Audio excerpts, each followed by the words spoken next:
I open formally this conference by saying Basmalah. Bismillahirrahmanirrahim. Assalamualaikum warahmatullahi wabarakatuh. Thank you very much, sir. Please remain on stage because we are going to proceed to the next agenda, which is the opening ceremony.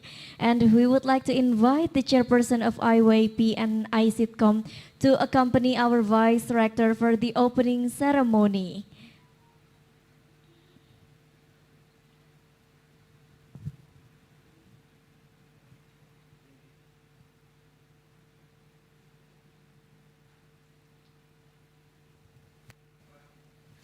Well, let's count down together.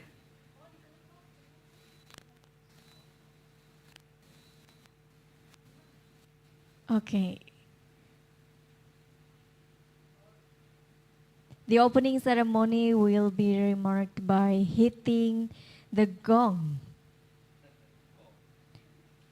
By our vice rector, let's count down together in 3, 2, 1.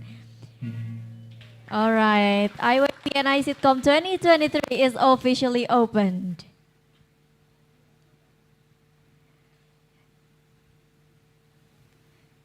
Thank you very much, our Vice Rector, and also the Chairperson of Iwaiip and Icitcom 2023.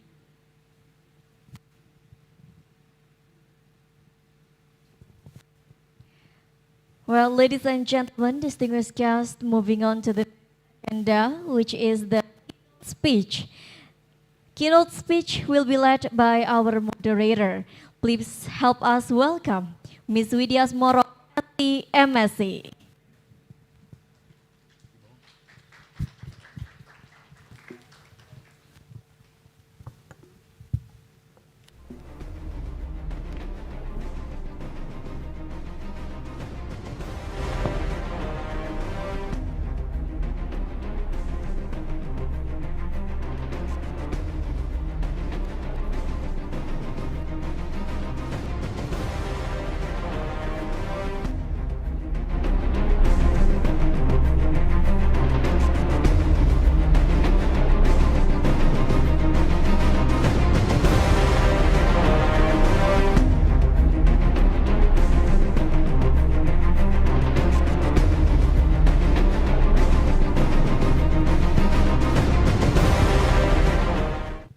Cek.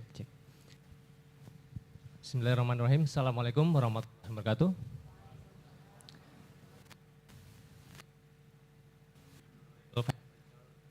University of Muhammadiyah Yogyakarta, the honorable all of the keynote speakers, the honorable all of the distinguished guests, and all of the participants of international workshop on AI and image processing in conjunction with International Conference on Information Technology and Computing, Icitcom 2023. I would like to once again welcome all of you to this workshop and conference. And this is a very special moment that I think this is the first time for UMY to hold the offline conference. So it's we are very happy to hold it. And I think for this keynote speaker session, I would like to invite all of the keynote to come forward, and we will have like one by one to present during this keynote session. The first, I would like to invite Professor Nur Asidi from University Science Malaysia, please.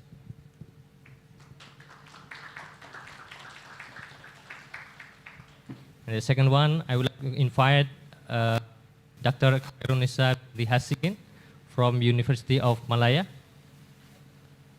And the third one, I would invite Dr. Abdul Halim Ismail from University Malaysia Perlis to come forward, please.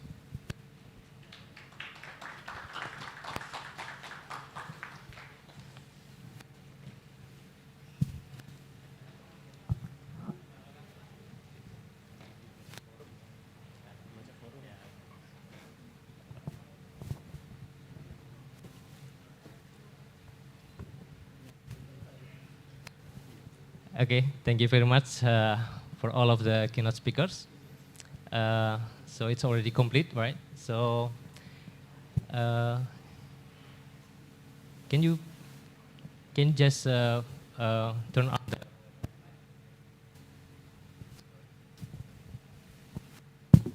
yeah. Right.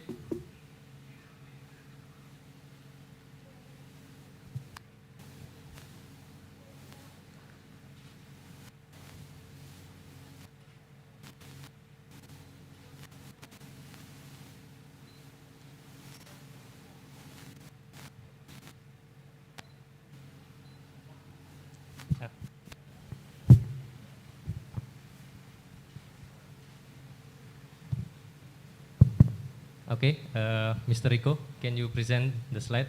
I've made the few slides to introduce all of the keynote speakers. Is it possible? Okay. So, thank you very much for all of the participants for this for your attendance this morning in the keynote session time, and we are glad to welcome all of the keynote speakers. And also, we'll have two keynote speaker sessions that will be held first time in this morning, and then the second one will be during before the dinner. Yeah, so for all of the participants, so maybe you can notice and yeah, make sure that you will attend that session. Okay.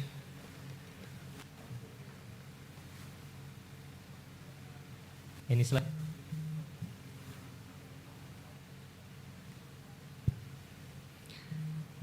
Okay, so we will have 3 sessions for this keynote speaker session here.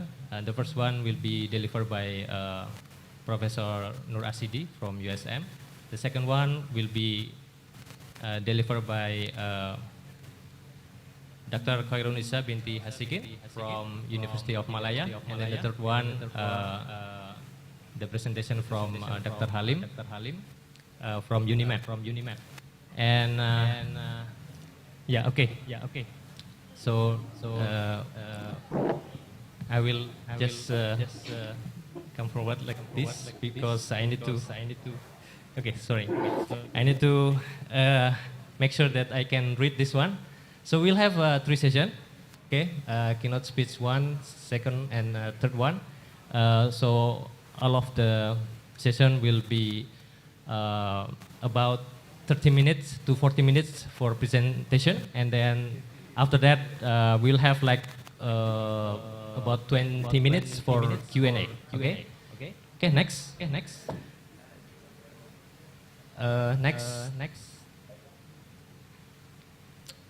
Okay, so actually the time is actually is a bit off. maybe 15 minutes or 20 minutes off. So suppose that we will start at 8:15. But eventually we will have like about 2 hours and 15 minutes for Q&A.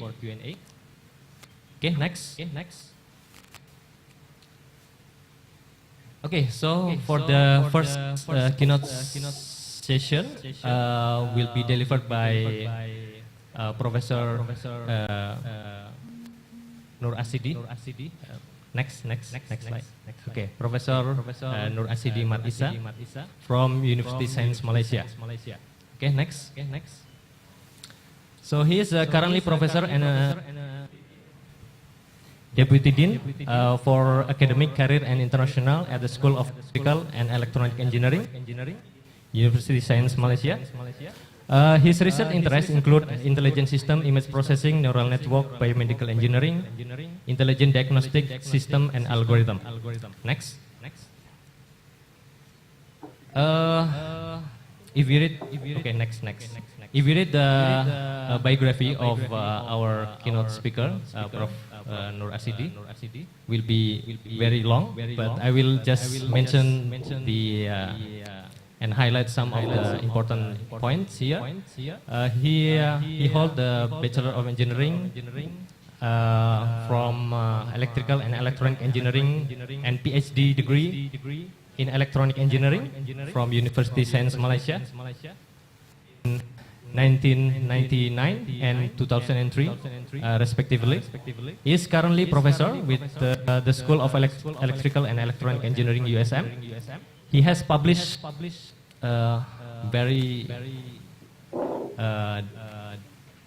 incredible number, 190, 220, and 300 articles indexed in World of Science, Scopus Index, and Google Scholar Index, respectively.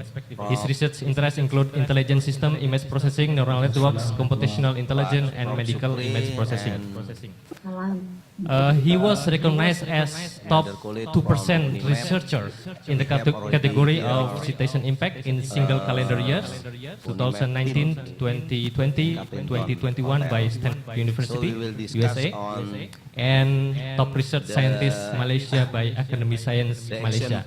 So that is the brief introduction of our distinguished guest, keynote speaker, session 1, Professor Nur Asidi. And I think we will start without further ado, for we'll admission give in him the the next chance to January, deliver next his January. topics about image processing. Prof? Yeah, sort of image processing for PCB defect detection. So, please, Prof.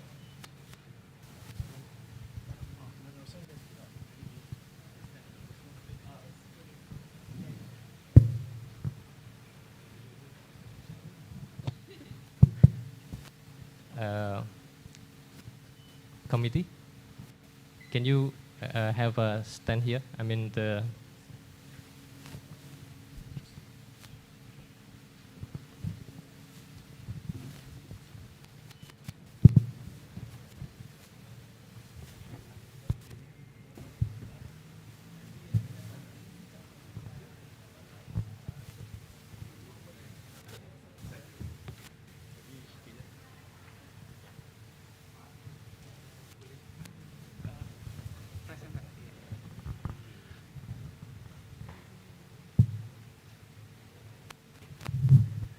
Okay, Assalamualaikum warahmatullahi wabarakatuh, and good morning, Bismillahirrahmanirrahim. First of all, thank you UMY for inviting me.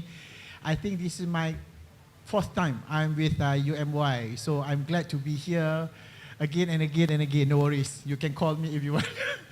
Okay, so my name is, so today I would like to share with you one of my PhD works. It is fresh from oven. He's just finishing his writing, thesis writing for PhD. So basically, his work is on artificial intelligence, which is focused on a deep learning. And he tried to develop a system which is by using a new CNN, convolutional neural networks, and the types is YOLO, we call it YOLO, in order to detect the defects for the PCB. And previously, my work is more on the medical imaging. I work with Dr. Karunisa, is one of my PhD students. She's now the lecturer, one of the top university in Malaysia, So previously, she worked on medical imaging together with Dr. Yesi as well and Dr. Nurul Akamaria. So all of, basically they are my students. So now you know how old I am, okay? Okay, so I'm their seafood, their teachers, okay. So, but now because of Penang now moving towards the electronic industry, so we have the collaboration with the industry, and luckily we get sort of grants with the industry, 2.7 million. Okay, 2.7 million Malaysia from the Western Digital, one of the big company in Penang. So I'm one of the researchers. So we have 10 projects under that big grant. So I'm the researcher on the PCB defect detection. So my task is basically we want to develop a system which can automatically detect the defect that occur on the PCB, which is the electronic components. So sort of we have the cosmetic defect. We have also the solder joint defect and component defect as well. Okay, so this is about myself, so I think I will skip this one. Okay, so it will be about 4 main topics, which is introduction, methodology, research discussion, and conclusion. And I will not try to give the details on the method because this is my PhD students and he's not submit the thesis yet, so it's quite confidential. So, but I try to give you the overall ideas, how we develop the system, how we use the images taken from the real industry, and how we do the detection of the defects from the what we call the images. Okay, so as I mentioned, now we are moving towards electronic sector, and the IC now is getting smaller, and because of that, the electronic component is also getting smaller, and the PCB now is very tiny, and it's difficult. Basically, what of the quality of the electronic is based on the PCB, and then because of if there is a defect on the PCB, so the electronic will be failure whatsoever. So because of it is very tiny, so it is very difficult to manually detect the defects. Okay, so what the Western Digital want is they want to have the sort of imaging system, a vision system, which can capture the image automatically and then detect this very tiny PCB images to detect the what we call the types of the defects as well as the size and its location. So it's very challenging because one, because it's very tiny. The second one is because of there are many types of defects. Okay, and then the most important thing is how to localize to detect the locations of that defects with the very tiny areas of PCB. Okay, so these are the three types of defect detection, defect on the PCB. So we have first of all we call it a cosmetic defect, which is problem or the defects that occur on the surface of the PCB.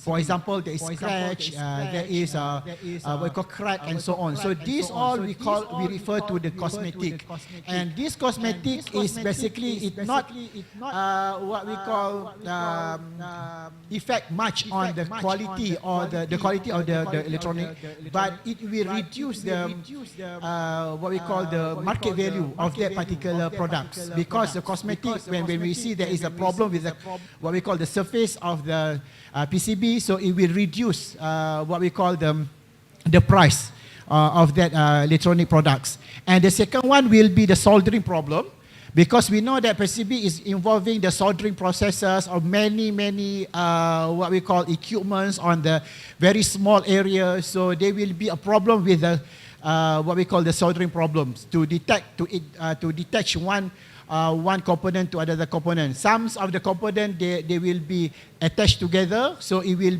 become the short circuit and so on. So these are the second types of defect to be detected. And last one will be the components itself. Okay, there are a lot of components on the PCB. So there are many types of the components. So that's why it is very difficult. It is very important in order for us to detect what we call the quality of the components. So the quality, there must be no slice or there is no problem, no defect of the components. So these are basically the three types of what we call the defects to be detected. So what we did is now, still in the developing process, we try to differentiate them into three different what we call systems. The first one is only focused on what we call the cosmetic. The second system will focus on the soldering defect, and the third one will be focused on the defect on the component itself. Okay, but what we try to do now we try to use the similar concept, which is the similar models of CNN, which is we call it YOLO. You looks you only looks once, which is the YOLO CNN. So we try to use this YOLO to be able to detect all these three types of defects. Okay, so but the thing is now when we have a different defects, there will be a different characteristic. So it similar to when we have the image processing, when you have a different types of images, there will be a different image processing have to be applied, have to be implemented, because one image processing cannot be applied to any types of images. So similar to our case, because we have a different types of defects, and these defects basically will produce a different characteristic between one defect to another defect. So we have to do a different modification to our system. Okay, but the model itself, the base itself is basically the similar what we call model, which is YOLO. Okay, so we have now in currently we have many types of YOLO. They are YOLO 1 until YOLO 8 as of now. So by having this YOLO 1, YOLO 8, we try to pick one of the YOLO for one defect detection, and we try to modify the YOLO. We have to modify the YOLO because now the existing YOLO the weight is very huge, meaning that it have the parameter is very high, so it become very weight. So when we become very weight, we call it the very weighted punya, we call it the YOLO. So it will have the processing time will be more. So what we have to do is, because the industry want to make it a very rapid system, so we have to reduce the number of parameter. We have to reduce the complexity of the structure to make it more light and more easy and more have the very small processing, a very short processing time. So that's the challenging, because we have to meet the requirement from the industry. If we do it only for the what we call for the in terms of the research is okay, because we can use many kinds of YOLO or CNN models. But now because we want to meet the requirement by the industry, so we have to make sure that the structure is basically simple, the weight is very light, and also the process time must be very, very rapid. Okay? Okay, so this is basically the current trend. So as of now, there are 4 types of defect detection. The first of all is basically for sure is a manual defect detection by workers or by expert. So this is very tedious because of now the PCD becomes smaller and become very tiny. So the experts have to use the magnifying glass whatsoever in order, or even the microscope in order to detect the what we call the defects. And we can say that although what we call the PCB is very tiny, but still it covers a very huge area when we look under the microscope. Very huge. And it's very tedious process in order for to check one by one area to another area. And the number of defects sometimes is not only 1 or 2, it can be millions, it can be thousands or hundreds. So it depends on what we call the expertise, and then it is very tedious and also eye fatigue. So because of that, so people now moving towards the image processing.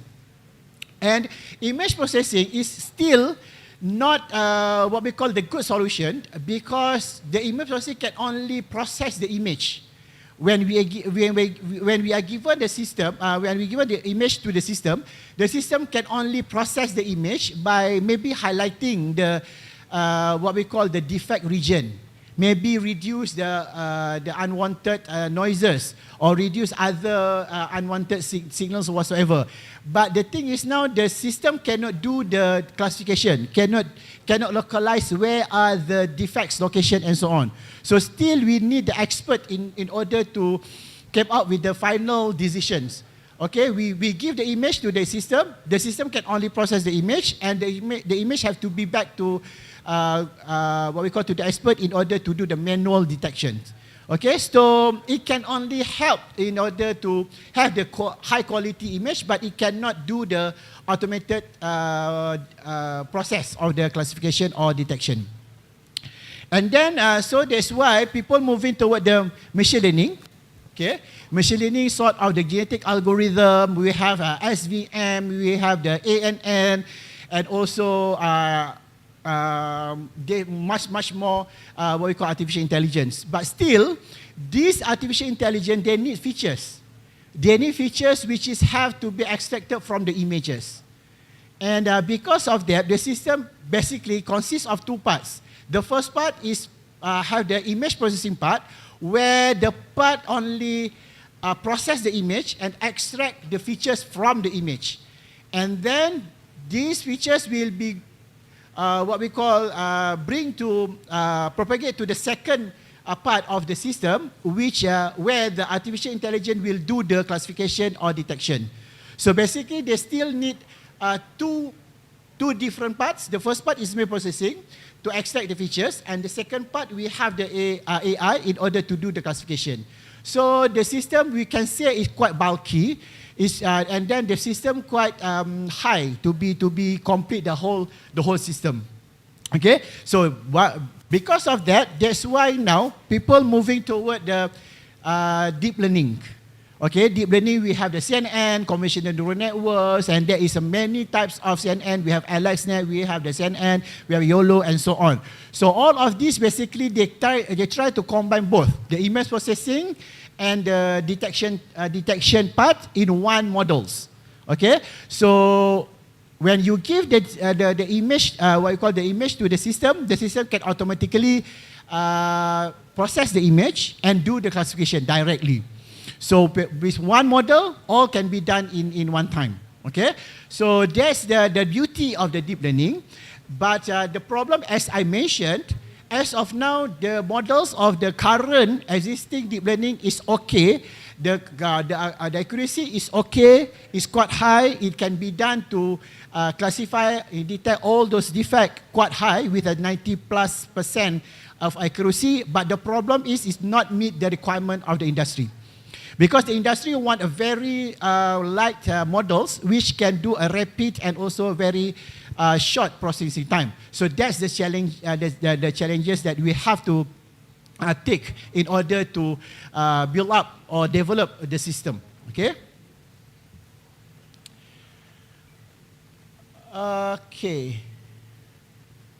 Okay. This is what we call the examples of the PCB. Okay, the PCB defect cosmetic.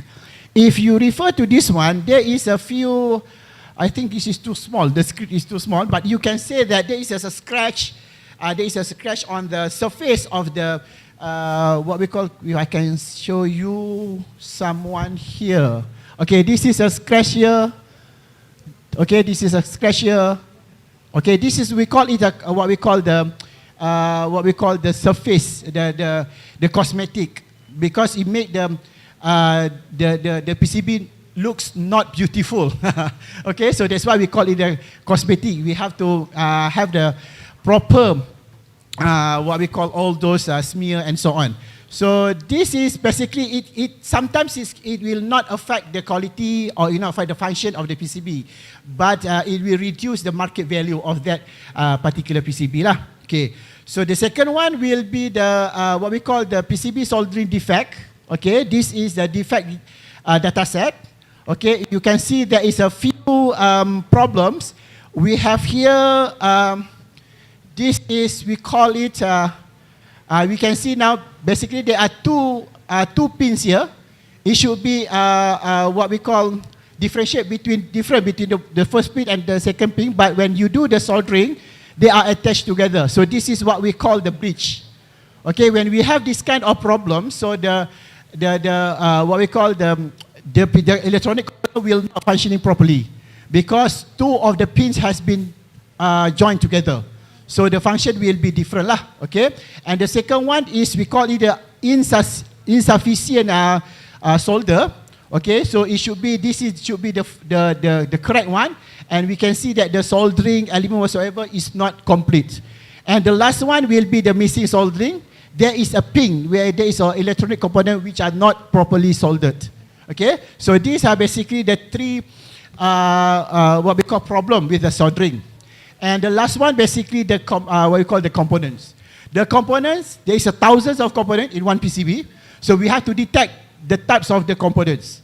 And then we have to check either the component is perfectly there or there is a defect on the component itself. So these are the three types of what we call defect, but each defect will be further classified into its own types. Okay, so it is not only we are not only detect this is what we call cosmetic problem, this is soldering problem, this is the component problem, but we also this is the soldering problem and what is the problem of the soldering. Okay, this is the component problem, what is the problem of that component problem, and so on. Okay, so it's a very huge number of defects to be detected. Okay. Okay, so this is, as I mentioned, we have the YOLO. So the deep learning, if you are familiar with one of the CNN, we have one of the YOLO. So we focus on the YOLO. Basically, there are more deep learning to be models can be focused. But now, one of my students, I have several more students. So this student only focus on the YOLO. We try to identify the capability of the YOLO, and we try to modify to make it become better. Okay, so this is from YOLO 5. Okay, so this is from YOLO 5. We modified. There is a several modification there. Okay, so as I mentioned, I will not explain about that because this is still the student is not submitted the what we call the thesis yet. So this modification. So what we try to do is we try to remove several processes from the original. We try to remove several architecture from the what we call the original, and we try to modify the algorithms of the original, the existing one. So by reducing, removing, and avoiding certain parts or certain architecture or certain turning algorithm from the what we call the existing YOLO 5. So at the end, we have a capability to reduce what we call the process time, but in the same time, we can improve a little bit the accuracy. Okay. Similar for the this one is basically specifically for the soldering issue. Okay, soldering defect. So we use the YOLO version 7. Okay, and we do also the modification. That modification will be a slightly different as compared to the YOLO 5 because, as I mentioned, each type of defect have its own characteristic. So we have to follow, we have to observe the characteristic of the defect first before we do the modification. So you guys, when we try to do something, it's not simply you can use any models, then you do the modification. You have to analyze the data set given to you first because every data set has its own characteristic. So you have to study, what we call analyze the characteristic of that image before you propose any modification. If you just propose without what we call analyzing the characteristic of the data set, you might be lucky, but basically 20% lucky, but another 80% obviously unlucky lah. So you have to do the classification, the characteristic analysis first before you do the modification. Okay, it's not you do the modification, then you test. It's not a try and error. Try and error can be done, but it's only the successful rate can be only 20%. Also, please we have to try with what we call the characteristic analysis first before you do any modification of the models to be applied to that particular images. Okay, and the last one, we also use the YOLO, but YOLO versus 8. Now this is the existing one. This is the latest one, YOLO 8. But it also have a problem with the YOLO 8. We do the analyze of the problem of the YOLO 8, and we do the modification. Not my student lah, my student do the modification, and we came out with the DC YOLO. DC YOLO meaning that the DC we refer to the defect for the component. So DC YOLO. So it's specifically designed for the component defect detection. Okay, so we do the modification. We try to remove, to reduce the complexity. We try to simplify the learning algorithm and so on. So this is what we have for this one. Okay, so this is our configuration, GPU whatsoever. So I'll skip for this one. Then it's also configuration for the PCB component dataset. We have the different configuration because PCB component defect detection is what we call more complex because of it involves thousands of component types. So when it involves many, what we call much more number of components and much more number of defects, so we have to have the higher configuration. Okay, we need to have the, that's why for the PCB defect detection, we use the latest one, which is YOLO 8. Because YOLO 8 is basically the most, the best one as compared to other YOLO. So that's why for the PCB defect detection, for the component, we use the latest types of YOLO version, and we do the modification on the best one. Okay. So because it's quite challenging lah for the PCB component because it involves thousands of types of PCB component. And then this is the results. Okay. So the results we can have that it can achieve up to 99.5%. Okay. So now the one that we try to what we call to show now, I try to show now is not about the accuracy. If you refer to the accuracy is quite similar because this is YOLO 5 and this is our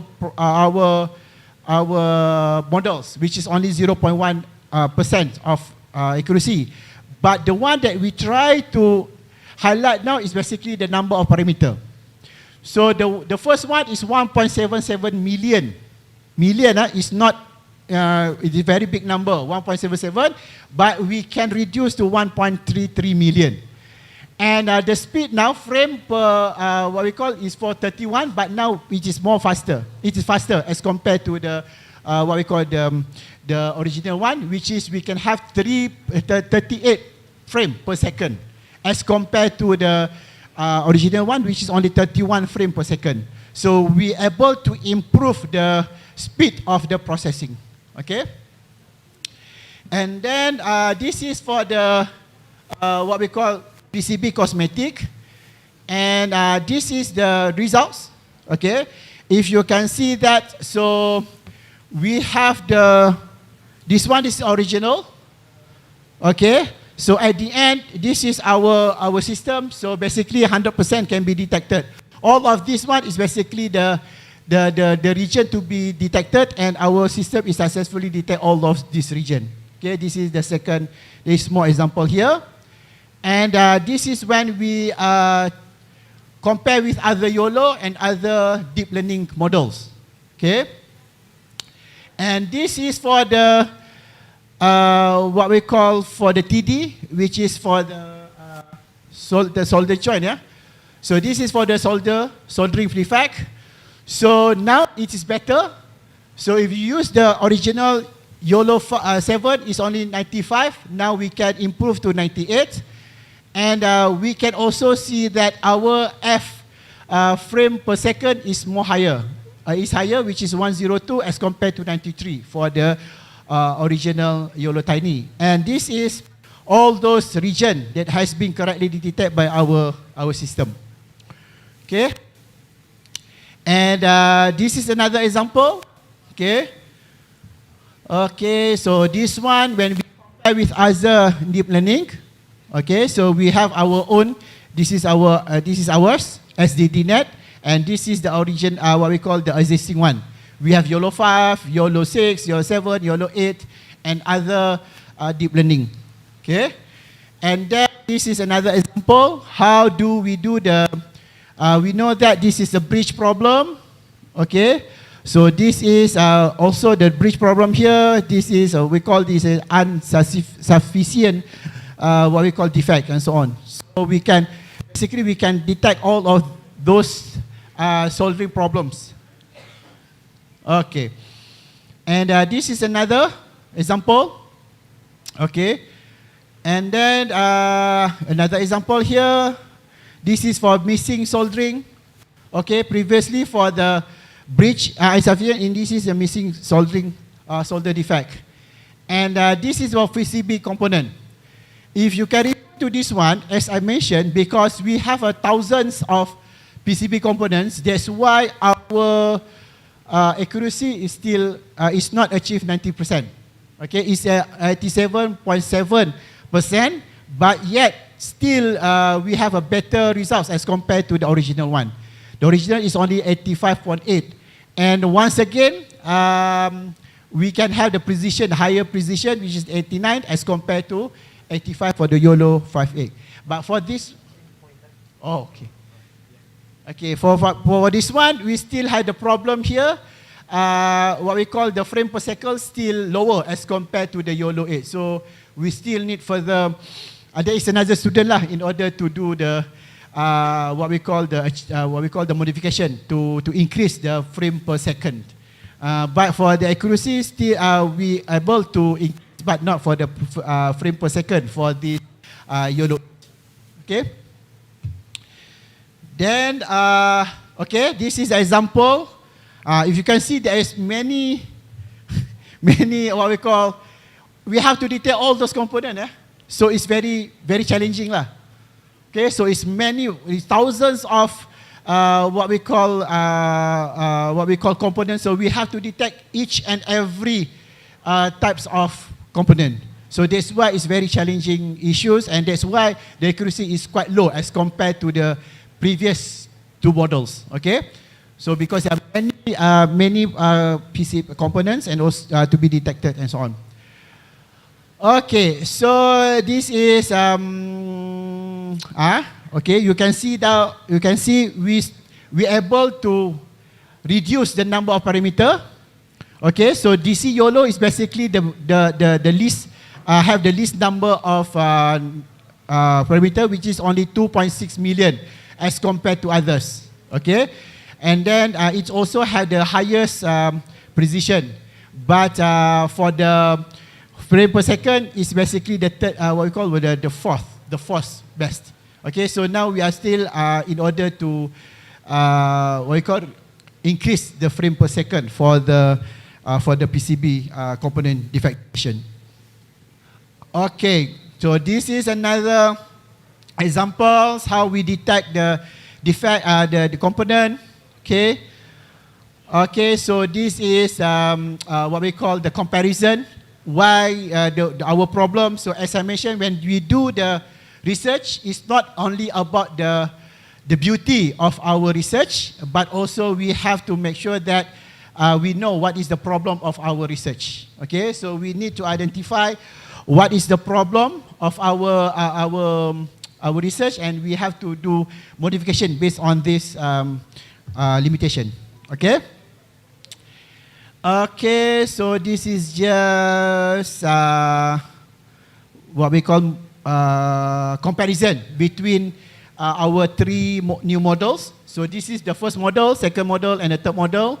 So this is basically for the PCB cosmetic. This one is for PCB soldering. This one is for PCB component. So we do the what we call comparison between these three for all those only for the cosmetic, for the soldering defect, and also for the component defect detection.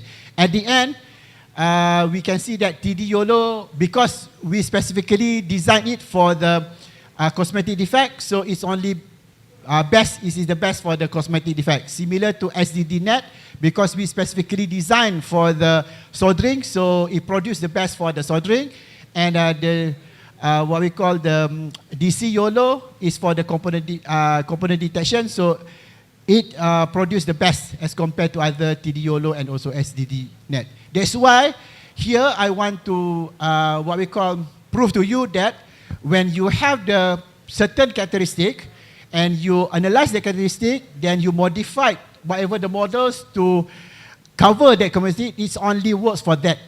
Okay, but the rest you will have the problem. Okay, so that's why it's very important if you have the specific application, so you have to know what is the characteristic of the problem, and based on the characteristic, you do the modification. Okay? Okay, so this is our conclusion. So I think I have concluded just now. So we have the TD YOLO, and then we have the SDD net, and also we have the DC YOLO. Okay, so this is nothing much. Okay, so this is also future work. Okay, I think that's all for my speech. Is there any, you want to ask any questions? Wait later. Okay. Thank you very much. Okay, thank you very much, Professor SDD, for your presentation. Very interesting about the PCB potential of YOLO of YOLO network for PCB defect and component detection.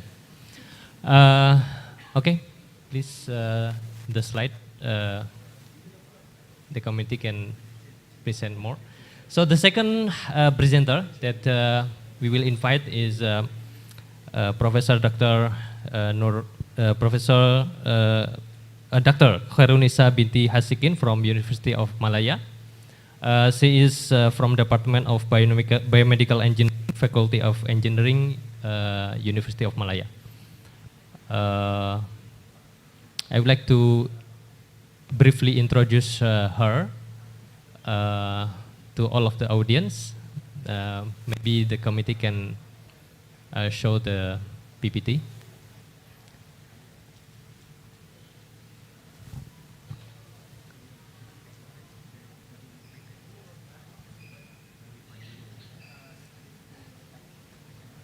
Okay, so Dr. Khairunisa Hasikin, next. She is our next speaker. She is now serving as senior lecturer at the Department of Biomedical Engineering, Faculty of Engineering, University of Malaya. Her main research area is on artificial intelligence, AI, machine learning, image processing in various fields with specific interest in medical and healthcare application. Next. Okay, next.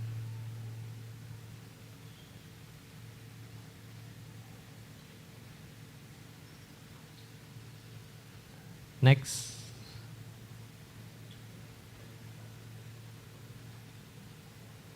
Okay, so her background education, she received Bachelor of Engineering in Electrical Engineering and Master of Engineering Science in Biomedical Engineering from University of Malaya.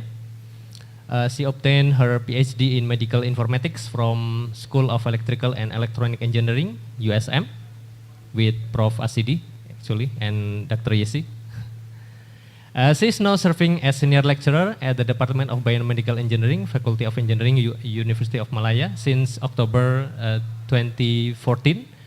On professional qualification, she is a professional engineer in electrical engineering discipline registered with Board of Engineers of Malaysia. She has been appointed as adjunct lecturer at the Faculty of Engineering, Technology and Built Environment, UCSI, from June 2021 until June 2022. Recently, she has been invited to serve as a guest editor for Journal of Healthcare Engineering, Q1 ISI journal. Besides, Dr. Khairunisa is also being invited to serve as a reviewer for several referred journals. To date, she has reviewed more than 50 manuscripts for ISI journals and proceedings. She is also being invited as examiner for master and doctoral thesis, both internal and external of UM. Her main research area is on artificial intelligence, AI, machine learning, image processing in various fields with specific interest in medical and healthcare application. She is also channeling her expertise in AI for sustainability management project, specifically in discovering novel pollutant markers for intelligent environment decision system. Okay, without further ado, so I will give Dr. Khairunisa to present her topic today about, I think, image processing for biomedical engineering, right? About that. maybe. Please, for about 30 to 40 minutes.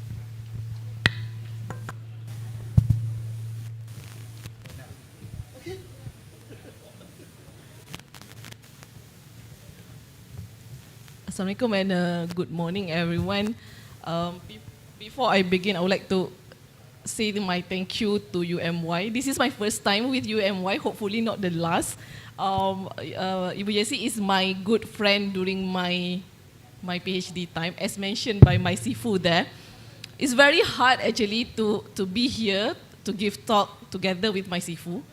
Dr. Yesi didn't mention that Prof. Ashidi will be the speaker as well. That's a trick. Because I think if she mentioned that Prof. Ashidi will be together with me, I would say no, because I'm kind of afraid with him. That's so obvious.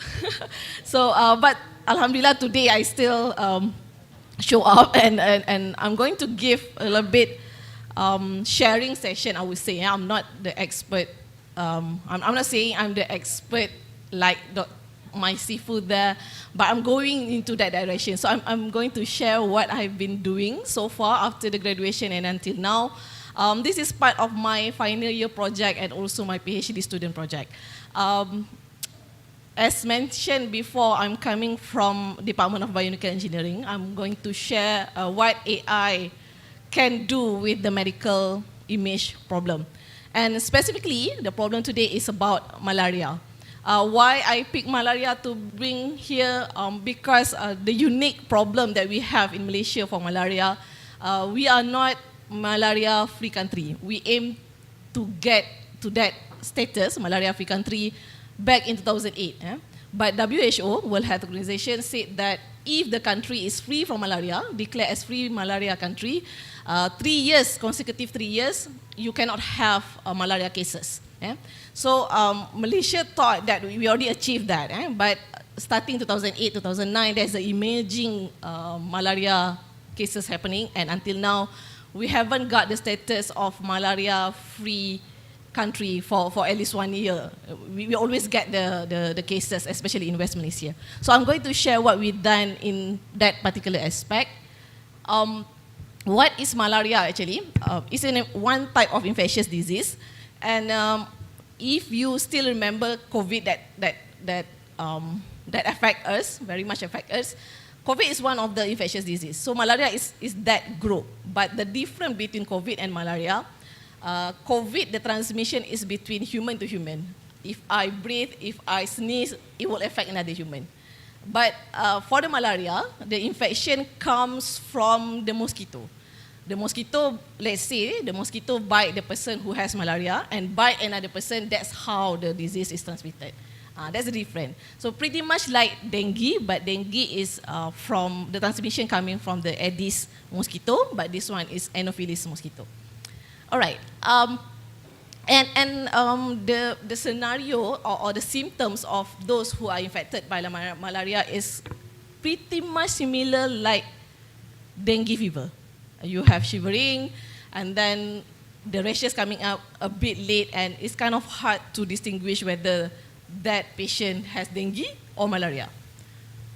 All right. The gold standard right now is, of course, taking the blood sample on the microscopic slide and then observe it through microscope.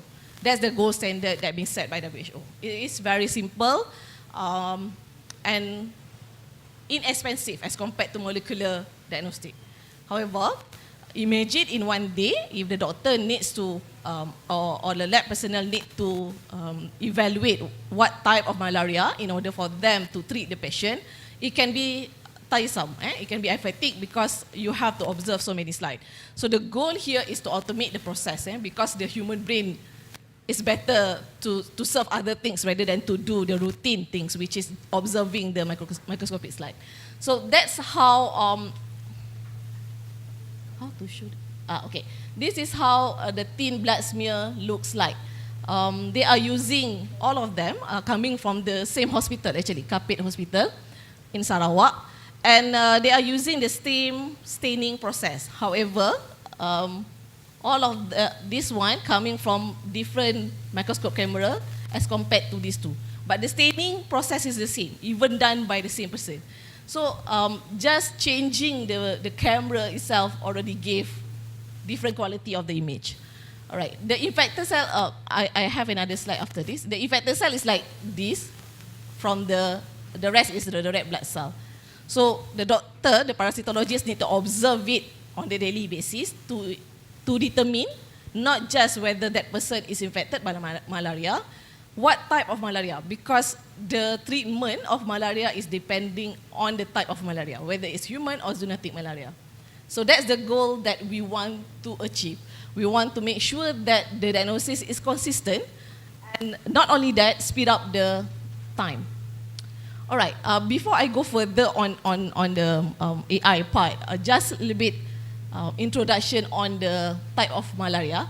The 4 human malaria is called falciparum, Plasmodium vivax, malariae, and ovale. And why the name is like that, if you look at the shape, is a bit oval for the ovale, and the falciparum, you see that there's a little bit like a ring dot here, okay? And the malariae and P. vivax. All right, the common malaria in Malaysia is P. vivax and P. falciparum. And the unique thing about this disease, it appears differently depending on day. If the patient coming for day 1 or day 2, you will see this stage, ring stage. But if they say, normally we have a fever, we go to the hospital, we go to the clinic maybe day 3 of the fever, day 5 maybe we go to the hospital. So sometimes when the patient comes to the hospital, we cannot see this stage. We already see this stage. Or even worse, this stage, these 2 stages. Schizone stage, immature and mature schizone, where you see that the red blood cell has been infected by the whole parasite of malaria. All right, so this is another, the difference between the female and also male malaria. All right, so now, if the doctor, parasitologist observe the cell, of course they can differentiate it. But the problem comes when too many slides needs to be done, they need to be observed, and also we want the rapid diagnosis. So this is where the engineer coming in, the biomedical engineer coming in, where we can automate the process. Previously, the process was done in a machine learning approach, meaning that we take the image, we process it, we go to the classifier, and then we extract the feature, and then that extracted features we feed into classifier, machine learning classifier. That's I would say, conventional approach of AI. Normally, right now, people already go into the deep learning as mentioned by Prof just now, but the different application like Prof mentioned just now, he construct the deep learning model for the PCB defect detection. So now I use the same concept, which is deep learning, but now I transmit it into detecting malaria. So the challenges comes from the model to understand the unique features of each malaria, like I mentioned just now, falciparum, vivax, malaria, and so on. Not only that, the stages also different, so that we need to train the model to understand that. And in the AI community right now, it's very emerging field, I would say, and very rapid model, rapid progress in terms of developing the model.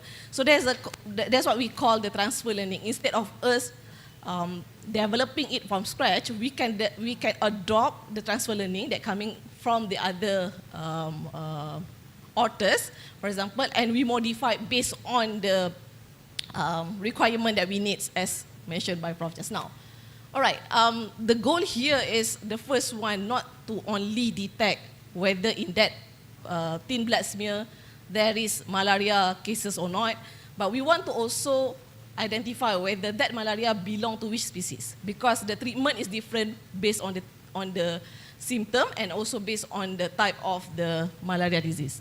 All right, I use the same concept of YOLO, you look only once, but I use V4 and I modify from V4, version 4.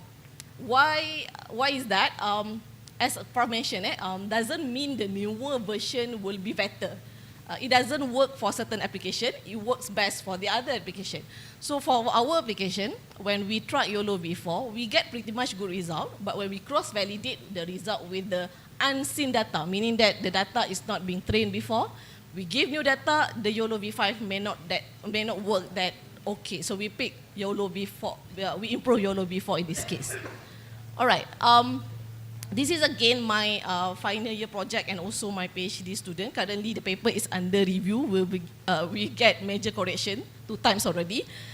So much things that they asked us to improve because we send it to the medical journal. So what we adjust here is at the backbone. As mentioned by Prof, the industry want it to be rapid. Same goes with the medical doctor. They want it to be rapid diagnosis, and they want, if possible, the system work faster than them, because they want to compete with the changes of erythrocyte cycle of malaria. So we change the backbone here. What we do, we prune the layer, meaning that the layer of the backbone of YOLO, there's a lot. So we remove the layer that is not very much significant to the overall diagnosis of malaria. So we remove that so that we get the tiny model and also lightweight. All right, these are the sample of images, different staging. If you can see, let's say there's the one patient, only one cell that is infected. It can happen like this. It can happen like this too, or maybe more than that. And on top of that, the infected cell has been infected by multiple species. It occurred that way. So what we did, we do 2 stages. First, we use YOLO to detect the infected cell. After that, we do the automated cropping. So this part, we already published this on the Tropical Biomedicine. Now, after we get the infected cell, we move to the next stage where we use another CNN model and we try it to pick which one is the best in diagnosing 4 human malaria species, either falciparum, vivax, malaria, and also Iwaiip. All right. So these are the parameters that we use. I'm not going to go detail on that. It's just that I just want to highlight that these are the transfer learning that we adopt and we modify the hyperparameter from that. And we calculate we have 4 classes here. Class 0 is falciparum, class 1 is malaria, Iwaiip, and vivax. So after we crop the infected cell, only the infected cell, single cell, we feed once again to another CNN to classify into these 4 classes of species. We get kind of good result here, about 97%, but on the overall classification. However, the classification of each model vary because right now we have a lot of cases on falciparum and vivax actually. We don't have, our data is a bit imbalanced. We don't really have species of malaria and also Iwaiip. So this is something that we need to improve in terms of the balance of the data because it affects on our performance. And we also managed to get, after we prune the YOLO and also modify a bit on the hyperparameter, we managed to get the processing times is about less than 1 minute actually.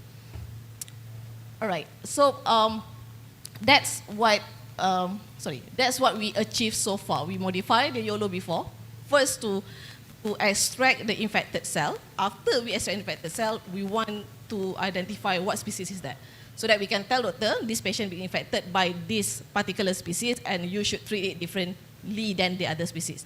The problem when the doctor detect wrong species, doctor wrongly identify that belong to another species, the treatment is different. So if the patient has high sensitivity in particular treatment, it can cause more complication rather than straightforward treatment of malaria. We do have malaria vaccine, but it's optional for us to take. It's not compulsory. So the infection is kind of high, especially in West Malaysia.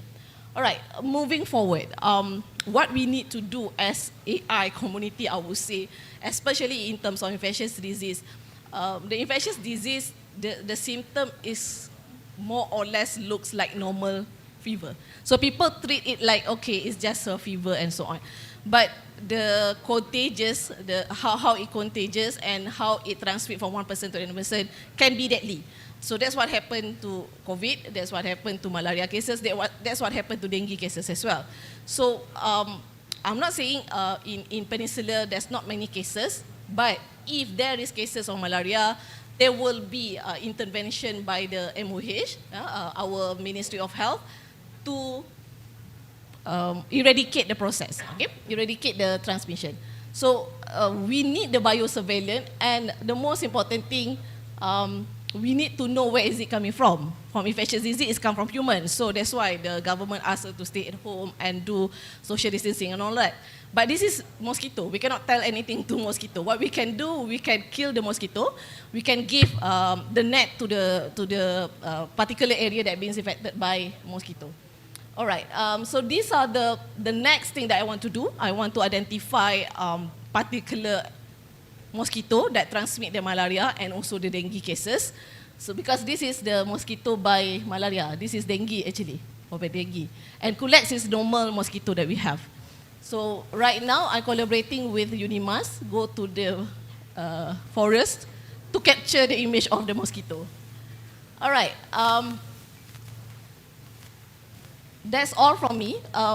Another one thing that before I end, the infectious disease is very intelligent, I would say.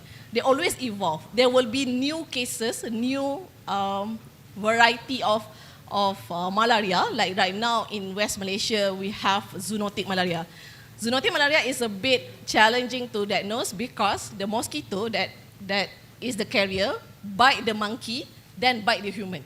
That's what you call zoonotic malaria. And the shape of that malaria is almost similar like Plasmodium falciparum. That's the challenge part so far. If we want to move forward and do research on the malaria, zoonotic malaria is one of the species that we need to tackle because Malaysia has been reported as increasing cases of Plasmodium knowlesi in West Malaysia. So that's all from me. Hope we can discuss further and maybe collaborate further if anyone interested in this particular area. So I would say that medical field will give a different challenge than the other field in terms of applying AI directly, and the most importantly, we are solving the world from behind. Okay, thank you everyone.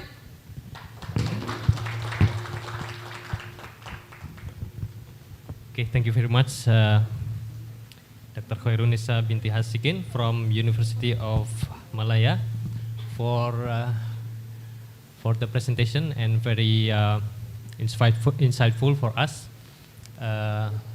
because we are in the same situation and condition, the same environment between Malaysia and Indonesia. Malaria is still there, and it's difficult to be a free malaria country, and so I think that's one of the solution based on AI, and we need to appreciate that. Okay, thank you very much once again, and the next session, or the last session but not least, for today keynote speaker will be delivered by TS Dr. Abdul Halim Ismail from University Malaysia Perlis, and this is his biography.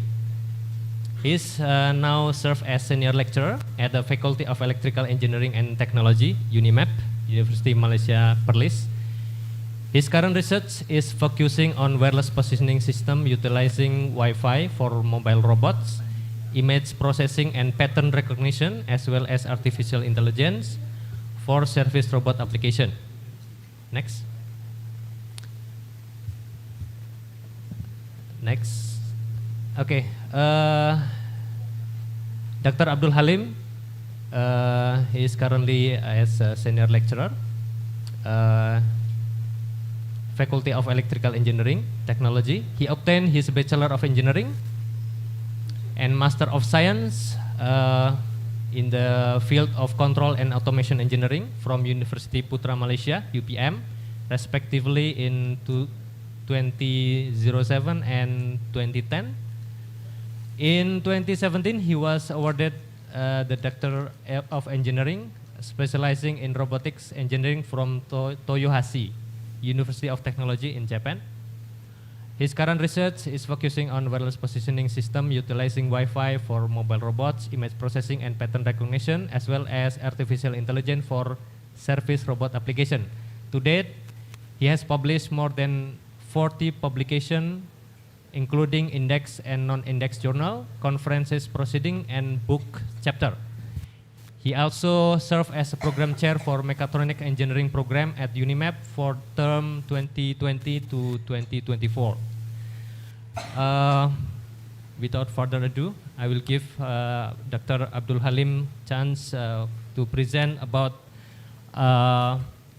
Wi-Fi positioning, right, for robotics.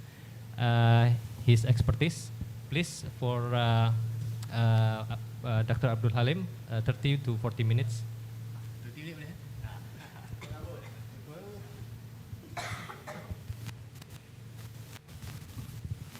Okay, Assalamualaikum and good morning.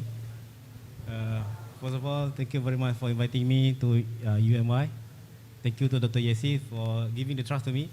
So this is my first keynote, offline keynote. Before this, I gave a lot of online keynote to Street India and so on. So this is my first time offline. The rest are all online because, you know, of COVID-19 things.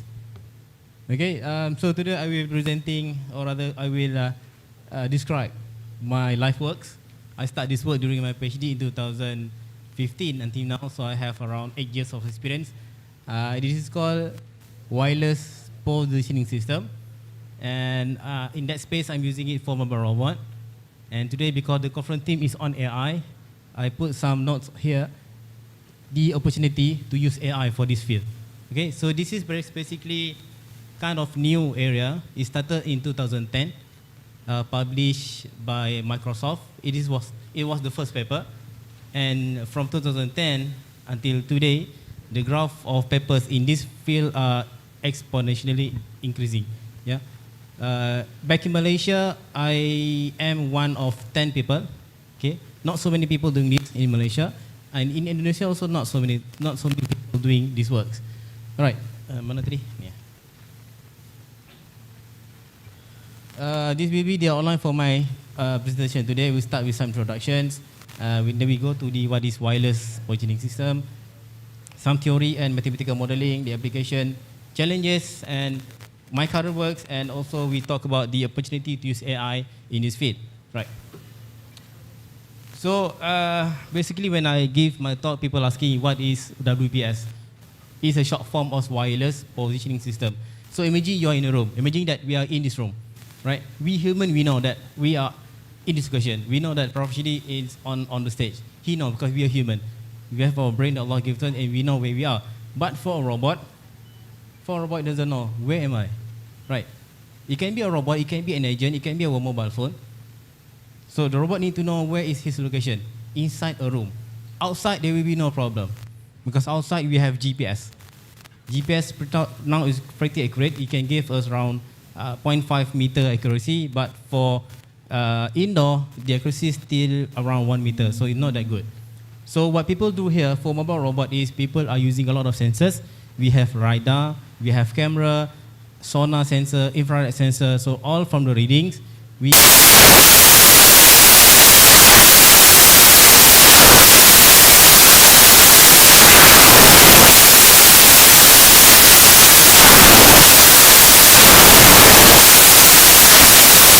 So you can scan the environment, put out all the distances, and compute his locations. But it was very costly, especially when you are using a larger robot, right? So what people do is people want to minimize the cost while maximizing the output. So this is a principle of engineering, right? So in this case, I'm proposing it not to use the onboard sensors, but we use the wireless approach. Like in this room, we have Wi-Fi point. Where's the Wi-Fi point? I cannot see. So if I have the Wi-Fi point, we can use the signal from the Wi-Fi and try to estimate the locations, right? So it seems pretty simple. So we don't have to use all the sensors. We have the agent, we have the robot, and then we have the Wi-Fi, then the robot will know the location. So So this is the principal idea of what is WPS. So the applications are quite enormous. For example, this is a multi-story building. So if we can map the Wi-Fi strength of all the locations in the building, so therefore we can know the robot locations. As I mentioned before, GPS, we cannot use it indoor because we have the floor, we have the wall, we have the ceiling. It's all deflect Wi-Fi signals. Deflect GPS signals. Yeah. Right. So the main problem is that GPS cannot penetrate the inner buildings. And so what people do as a general solution, people are using a lot of external wireless sensors. For example, ultrasound, or beacon like ultrasound, FM radio, RFID, radio frequency, identification, Bluetooth, ultra-wideband, UWB, so on and so forth. But in my case, I chose Wi-Fi. Why Wi-Fi? Because Wi-Fi is already there. Okay? Especially now, if you go anywhere, we have a lot of Wi-Fi. And of course, Wi-Fi is quite cheap. And the important thing is we don't have to modify the environment. Okay? One commercial software from Apple, we call iBeacons. It's about this height, iBeacons. One iBeacon costs us about a few thousand ringgit Malaysia. I think a few millions in rupiah. So, but then you have to modify environments. You have to put iBeacons in a room, and when iBeacons transmit the data, your iPhone can connect it. Okay, but it's quite costly. You have to modify environment. You have to, you have to, pull up some wall and everything. So you have to modify environment. But if you use Wi-Fi, we don't have to do that, right? So this is some images, some from hobbyist, Nicholas Lay. I did it for my PhD presentation last time. He imagined, what if we can see Wi-Fi? Okay, in this room now, if we can see Wi-Fi in colors, I think we are very, very afraid. Kan? We can see a lot of red color, blue color, so on. Semua orang takut kot. Kan? So because Wi-Fi is, we cannot see them. Okay, it's in gigahertz, so we are not quite afraid to see it, right? So he imagined that if we are close to Wi-Fi, we have a red color, and as we're moving forward, the color will be replaced by some other colors. Okay, it will be fading a bit by bit. Okay, by this concept, we know that if we are close to Wi-Fi, we have a very strong signal, and if we move away from Wi-Fi, we have a lower signal strength, right? So this is the principle. If we are close to Wi-Fi, it's strong. When we move forward, it's getting low readings. Okay, this is the main properties that we will use to develop the WPS system.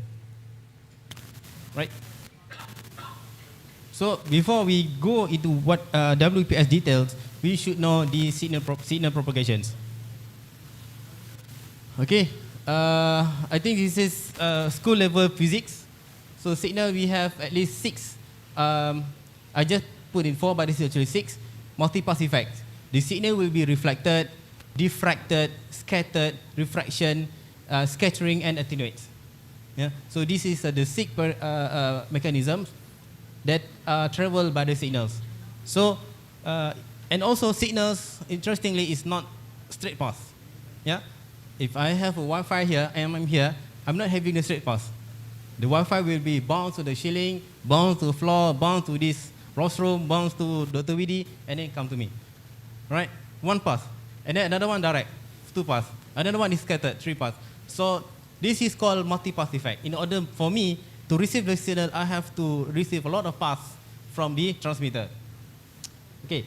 So this is one example. So I have my robot there. I have a Wi-Fi access point. The signal received by the robot, essentially is combination of so multipath effects, so multipath, and we cannot see them. Okay. All right. So these are some models that people are doing in this work. The first one is very basic, known as freeze model, free space propagations. Yeah. So S represent the source, and as the signal are moving forward, it is losing its power logarithmically. Okay. Given by PT, GT, G tau, pi, sigma square, so on and so forth. So this is the equations of free space, and it's only valid in outer space. Because in real life, we have a lot of obstacles. We have the rostrum, we have the tables, all the signals are refracted and obstructed. And the second model that quite famous people using for mobiles is log distance path loss. Okay, similar model like free space, but we put in PLD0, which represent the initial locations. Okay, the third one that I've been using is log normal shadowing. It's more realistic model. Yeah, so we have a mean given by PLD, and then we have X sigma, which represent a log Gaussian. Zero mean log Gaussian distributed random variable. Okay, so this represent a better view of the signals. And number 4 is European-based ITUR model P.1238. It's depending on multi-wall and floor model. So it calculates how many walls and obstruction when the signal received from the transmitted from the receiver to the transmitted to the receiver. Okay, so this is only the 4 models. And of course, in real life, there are a lot of other models. We have so many distribution model, right? Yeah. Okay, this is a very conventional images from textbook. If you are doing telecommunication engineering, you will see these figures. So the actual signal that we see, the total signal is basically came from 3 different idea, which 3 different signal, which is pulse loss, shadowing, and fast fading. Okay, pulse loss is pulse loss because the signal decrease the power when it received to us. Okay, it lost. And then it was shadowed because of multipass. It come to us and then another one come to us. So it was shadowed. Last one is fast fading. Okay, where the signal travel in so small bandwidth, like gigahertz. So which means 1/10 to the power -6. So it's very fast. So this is fast fading. Alright, so the total signal received to us is on the total signals. Combination of pulse loss, shadowing, and fast fading, then the actual signal come to us. You see, the actual life, the signal are very chaotic. Very, very confusing, very, very chaotic, very, very not good. Like this one. This one is from the model. This one the actual life, the actual life. So the signal that we receive is very, very not good. Okay. And this is the actual measurement that we did at our lab. Although we assume it's Gaussian, but it's not actually Gaussian. We have a peak not at the mean. Right, and we also have a lot of outliers here. This one are 3 outliers, and you see it in the box plot. Also, there are a lot of outliers. Yeah, to give you the basic idea that Wi-Fi signal is very, very unstable. Because why? Because it operates in gigahertz, meaning that the bandwidth itself very, very small, 10 to the power -6. All right, then I will go to a bit on some theory and mathematical modeling of WPS. So in order to do WPS, there are 2 fundamental techniques. The first one is called triangulation or trilateration, which I think you have seen in so many movies.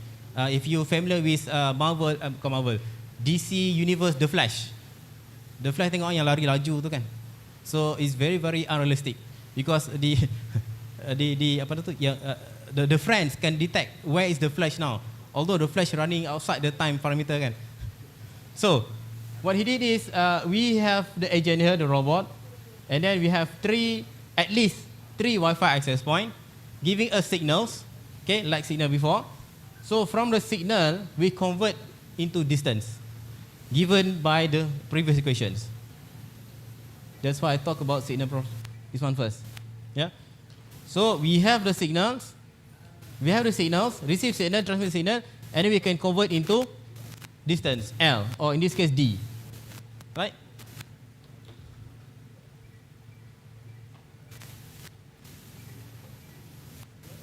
So from the D1, D2, and D3, we can use geometrical calculation. We have like a triangle here. Okay? So if we compute the cotangent, tangent, and so on, then we can estimate the locations. Although the problem is that the signal fluctuates, as I showed you before, because of fast fading and so on, the distance here can be changed. At time 0, I might get 2 meter, but at time 3, I can get 3 meter for D1. So it's very, very inaccurate. And then the second one, which is people are using it, is called fingerprinting technique. This is what I did here, fingerprinting technique. Okay, each location, for example, this location, I'm recording the received signal from the 3 APs, from the 3 access point, right? And then when a new signal come in, we just match with the signal inside the database. Okay. And this is a variation of trilateration. The method is known as geoposition, which I did in MATLAB, very simple calculations. So we convert the signal into distance given by R, and X is our signal. And by using this is basically geometrical calculations. I could have XU and YU, okay, but it's not really accurate. And the other one is called time-based. If you're familiar with GPS, it is called TOA, time of arrival. Yeah, time of arrival.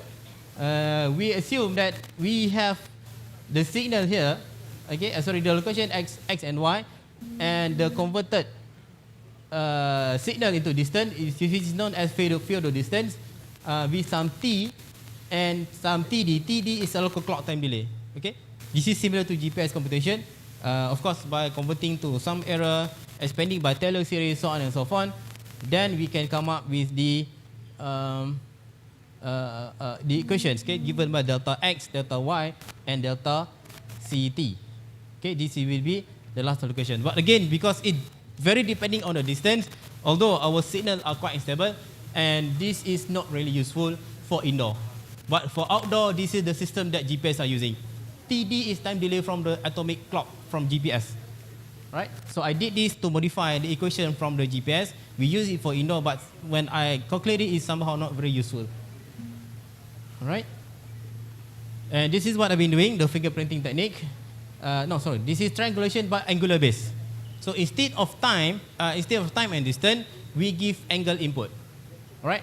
So if the agent is here, robot is here, we could have this theta. Theta 1, theta 2, theta 3. This is quite accurate, but somehow we need to modify the Wi-Fi access point, because a normal Wi-Fi access point, it doesn't output us angle. It gives us signal strength. I have more 10 minutes. Tak sempat ni, Prof. Okay. Okay, this is fingerprint technique. One location is very unique, and we have fingerprint of one location. This is another fingerprint. Here is another fingerprint. Okay, one location is unique of the fingerprints, of the signal fingerprints. So we can use this characteristic to develop our database. So in order to use this, imagine that we have a room. We have an area with 3 rooms, room 1, room 2, and hall. Okay, and then we hire a surveyor, measure the data. Okay, so at room 1 we have this data, room 2 we have this data, room 3 we have this data, or hall we have this data. Alright, so this is our benchmark. This is our database. Alright, minus 55, minus 82, minus 59 is the signal strength obtained from the Wi-Fi access point. Right, so when an unknown location, when a robot came in, okay, the robot know the signal but doesn't know where the locations. Right, so what we did is we compute the received signal strength from the robot to the database. Right, so in this case, the closest one are at room 1. So the robot know that he is at room 1. Room 1. Okay, the signal are matched. So when you see matching, this is basically a basic of classification problem. So it becomes like a image processing, signal processing, and of course you can use AI to solve this problem. Right, this is the proposed framework that we have submitted to the journal. Still waiting for reviewer. This is my method actually. I'm proposing this to the world. We have cloud and crowd, filtering and predictions. Alright, some applications. So if the agent is mobile phone, when we go to school, transport, to the theater, then it will automatically turn into silent mode. So this is a drawing by my lab mate in Japan. So they like, anime very much. They did it for me. Okay, we can use the WPS in a shopping mall, for robot application, in office, in healthcare. Okay, this is a paper from 2021 by Singh and Chi. I'm not sure where he wants to use it in space operations or so forth. Okay, this is the scenario that we use in Japan. So we have multiple robots and use them in healthcare. Okay, so we want to locate the robot location inside the hospital. All right. So the difference for robot in terms of onboard sensing and wireless sensor. Of course, when we say onboard sensing, we have to use a lot of sensors. Okay, camera, ultrasonic, sonar, compass, so on. But if we decide to use WPS, we only need Wi-Fi signals. It's very, very ambitious actually. So before getting to this good good target here, we have faced a lot of problems. Well, I mean problem, there's a lot of it. So I put them here, some of them. The first one is, of course, the standard of WPS and robot. They are no standard yet, right? Number 2, the signal disparity. We expect the signal this good, but when we measure it, this is not that good. We measure it today like we have 55 decibel, and if I measure them tomorrow, it become 80 decibel. Okay, this is signal disparity. We expect them between the between this area, between the spec limit, but it's way than that. Number 3 is floor granularity. I said here, this signal, this location, but between here I have one empty locations. So if I make the space smaller, the granularity will be smaller, but the base will increase, and therefore the time consumption will also increase. So number 2 is matching algorithm. I think this is the concept for today's conference. We can use KNN, WKNN, SVM, support vector, neural network, deep learning, so on and so forth. Right? So number 5 is device diversities. This is a problem solved by my PhD students. So I'm using this mobile phone to measure the data. Another one is using mobile laptop. Another student is using a tablet. So different devices have different specs. So the outcome, or rather the output of signal, will be different. So this is the problem of device diversity. Okay. So we try to set up this using 4 different data collection methods. We use a robot. We use a commercial software, our own Node MCU, and we have developed our own mobile apps. You see the signal are not different, are very, very different. Although we're standing in the same place. And the variation are different, the mean are different, so on and so forth. So this is the problem of instability of Wi-Fi signals. So we have come up with a new algorithm to solve this issue. We call it RRB, which is developed by my PhD students. Okay. So number 6 is access point placement. So what happens if I change the location of Wi-Fi? Maybe here, maybe there. What happened to the system? So this is one of the problem. Right. A bit on my recent work, we use filtering for getting a better accuracy. Right. We use a moving average, low pass filter, Kalman filter. So this is the some of the results. We can find that if we use Kalman, it's very, very much better. Yeah. Because we have the adjustable weight of the Kalman.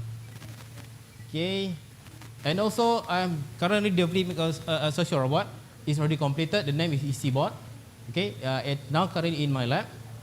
This robot will be the experimental platform to get the WPS idea. Okay. And then also we started the AI for WPS. Okay. We analyze it based on 7 RSS properties. Okay, this is the network. Okay. And the difference between single and multiple device, when we fed them into our input, neural network input, we can see that single device is much better than multiple device, hence the problem of diversity.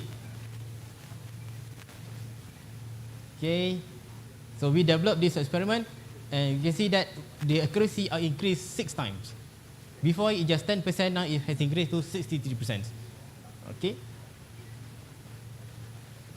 Okay, dynamic positioning, which I presented last time during the ICE 3IS. Okay, we have the very nice visual landmark to use as a handover. And this is for this afternoon. We see the height, the antenna height difference. Is it give the effect to the WPS? Okay, so I will talk 5 minutes.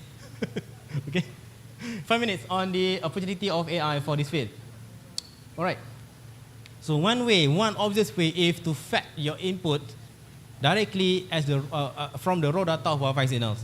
So when I be at this location, I have received signal from K access point. If I have K access point, let's say I have 2 access point or 3 access point, access point 1, access point 2, access point 3. So I'm standing here, okay, and I receive all these signals. This signal coming to me, the signal coming to me, they're coming to me. So these signals are very fluctuated of these 3 signals. So use this as the input for the neural network, and then label them at location 1. Okay, and I move here. I'm receiving new signals. new signals, and label it, this is location 2, location 3, so on and so forth. Then we see the performance. This is the basic idea of using input neuron from the signal distributions. Okay, then this is my topic for this year, okay, for my final year project. And some reference from Zhang and Lee, instead of using signal strength, they are using CSI. Okay, CSI is another properties of Wi-Fi, and they have to modify the Wi-Fi signal, Wi-Fi access point to get CSI reading. CSI not only have the signal strength, but also the signal frequency, the access point frequency, access point ID, and so on. So there are a lot of parameters in CSI. Okay, but of course people have to modify the access point lah. All right, so he used a deep learning, CNN, and so on. So we get some good results here. Okay, and from Icitcom also they are talking about AI for wireless. Okay, this one is AI for positioning and navigation for mobile robot. This year paper from NDPI sensor. And this is the latest one, last month from preprint of Sensor Journal, I think. So you can see there are a lot of opportunity. Okay, for example, we can use classical machine learning, artificial neural network, autoencoder, CNN, RNN, reinforced, GNN, federated learning, meta learning, and of course, I remember Dr. Nisa also, speaking about transfer learning based on fine-tuning or domain adaptation. So there are a lot of opportunity to employ artificial intelligence in this field. Because why? Because we have signal distribution that basically a data. So when we have data, big data for example, then we can use a lot of things to do. Okay? Imagine this room, if I have 1 meter granularity, I have so many locations and thousands of signal data coming into to the robot per location. So I have thousands, millions of data. Okay, so we can easily train the neural network. Okay, so basically, this is very young research area, less than 20 years, 23 years. Okay, very new. Okay, it's never stop. We start and then we can do a lot of applications, a lot of innovation, and of course, the application itself is enormous. So with that, I will end my presentation. Thank you very much.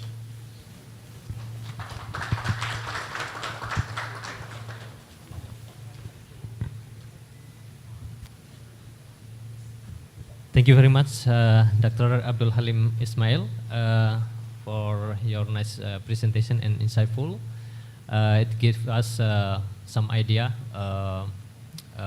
related to how we position or how we understand the robot to recognize his position in indoor area. So I think it's quite nice research, and I think it's not many people doing that, right? Not many people. Okay, so we'll open the question and answer session for 3 topics that already delivered by all of the keynote speakers. Maybe we will open for 3 questions in the beginning. Yes, one. Another one. 2, okay, one more. Okay, maybe 2 questions first, please.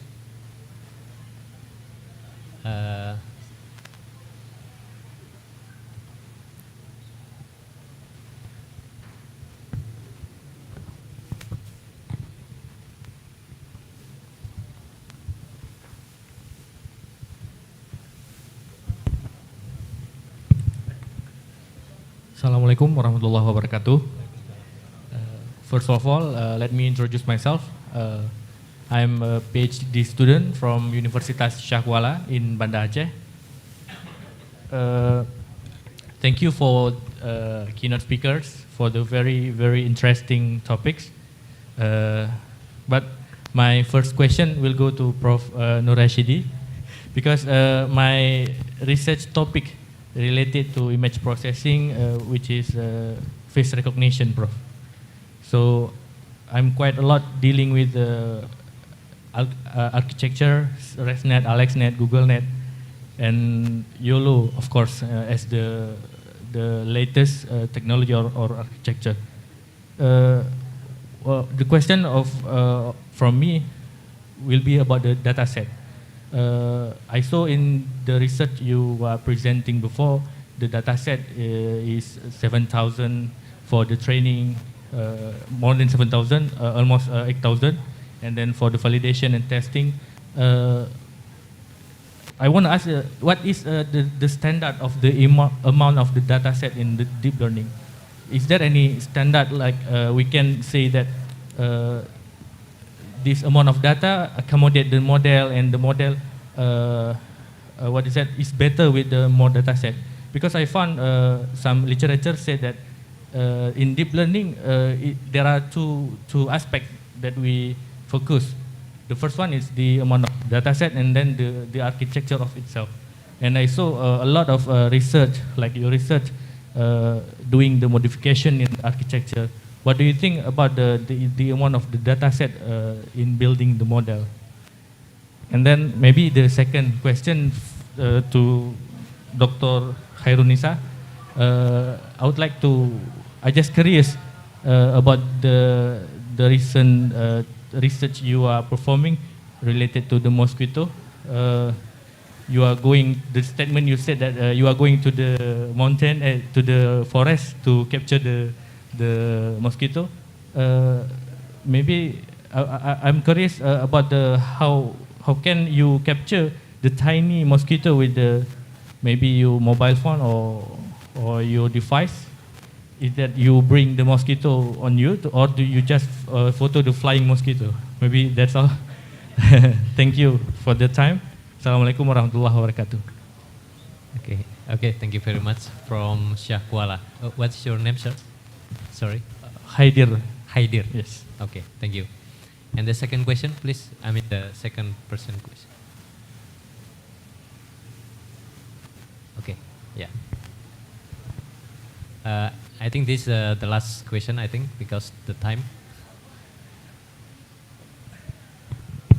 Okay, thank you very much for the opportunity. My name is Hazriani.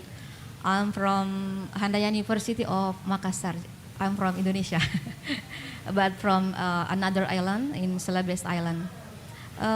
It is a great pleasure to be here and listening your talk, from the very excellent researcher.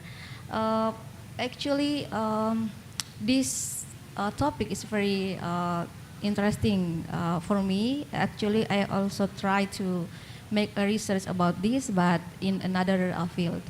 One thing that I want to ask, similar with Mr. Haidir, it is about the data set. As we know, as Prof. Asidi said, that we want to try to reduce the parameters of doing this computation. The more we have the data set, then the computation time will be increased also. I ever read about deep learning that one challenging part of the deep learning is we can have a good result with a very small data set compared to the traditional machine learning. So my question to all the speakers today, based on your research domain, is this statement is correct, that using this deep learning approach we can reduce the data set number? And my second question is from Prof. Asidi. I heard, hopefully I'm not wrong, that you make 3 types of modification of YOLO for TD and SDD and also DAC. Oh yeah, there are 3 different parts. But as we know that how to say, the PCB possibly will have these 3 problems from one PCB. So how will you, how to say, maybe this is for the future, how this problem will be solved with this 3 times of problem in one PCB.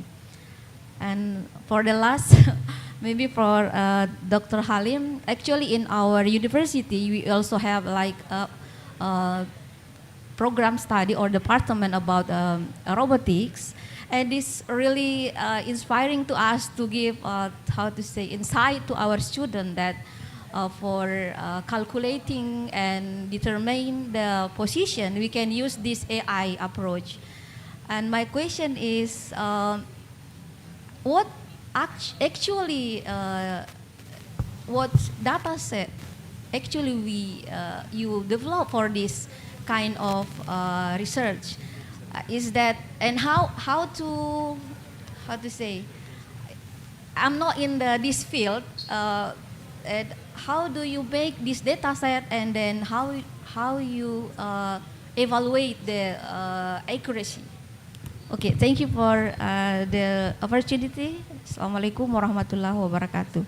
Waalaikumsalam warahmatullahi wabarakatuh. Thank you very much for the question. Actually, there are two persons, but one person has so many questions actually. So I think the time is very limited. So maybe all of the speaker, you may answer the question just briefly. Maybe start from Prof. Asidi. Please, Prof. It's so many questions. Okay. Okay. Thank you for the questions. Very interesting question. Okay. Based on my experience, I'm also not the expert actually. Okay. I just based on my experience. Okay. If you want to compare between the machine learning and deep learning, okay, both basically have their own pro and cons. Okay. Okay, if you refer to machine learning, yeah, in general, when we have more data, then we can have a better results or accuracy. It's similar to the deep learning in general. Okay, when you have more data, so you can train better training for that particular deep learning or machine learning. Okay, the problem with machine learning, you need support from image processing in order to extract all those significant features. And then if you extract the wrong features, then at the end, the machine learning cannot do the good classification. Okay, that's the rule, the basic rules. Okay, similar to the deep learning. Okay, deep learning try to integrate between the image processing and classification. So no need for the individual or separate image processing parts, where the deep learning can extract the significant features automatically from the images. But we have to remember one issues. When you do the deep learning, it can only apply to the images with a good quality. If you have a poor quality of images, deep learning will produce a poor accuracy as well. So meaning that you still need the support from the image processing part. If you have a good quality, then I think your deep learning can do a good classification, or you can do the detection whatsoever. But you have a very poor image, so still because the deep learning can only do a very basic, a very basic image processing. It can only detect the significant features. It cannot do all those noise filtering. It cannot do the image enhancement whatsoever. It just whatever that provide to you, then it can extract. But it cannot do the pre-processing parts. Okay, and then you have to remember. We have to remember that when we do the deep learning, now if you refer to normal deep learning, the initial deep learning, and the pre-trained deep learning. When we have the pre-trained, we pre-train the network with a different set of data sets. And that data set basically very huge number of data set. Why? Because we want to supply the whatever the deep learning with it's a very basic knowledge by having the basic knowledge of characteristics just like ages whatsoever. So in general, when we can increase the number of data sets, it might what we call improve the accuracy, but it is not what we call it is not the fix rules that when we have high number of data set, then we can have the better accuracy. Still, there is overfitting, there is underfitting problems. So as I mentioned, that's why it's very important before you do whatever the analysis, you have to analyze the characteristic of the images itself. Okay, so you have to know, is there any outliers? Is there any overlapping features? Is there any what we call clustered or scattered features whatsoever? So it is very important with you to start with the data analysis. Okay, the data set analysis, the data set. And then after that, if you think that, okay, let's say we have the very complex overlapping images. So for sure, you need more data. If you have very scattered, we can see, okay, this is one defect, this is another defect, then with our naked eyes, we can clearly differentiate that, then for sure, your deep learning will only need a small number of data sets. So that's why I cannot say that when we have the higher number of data set, it can produce better results.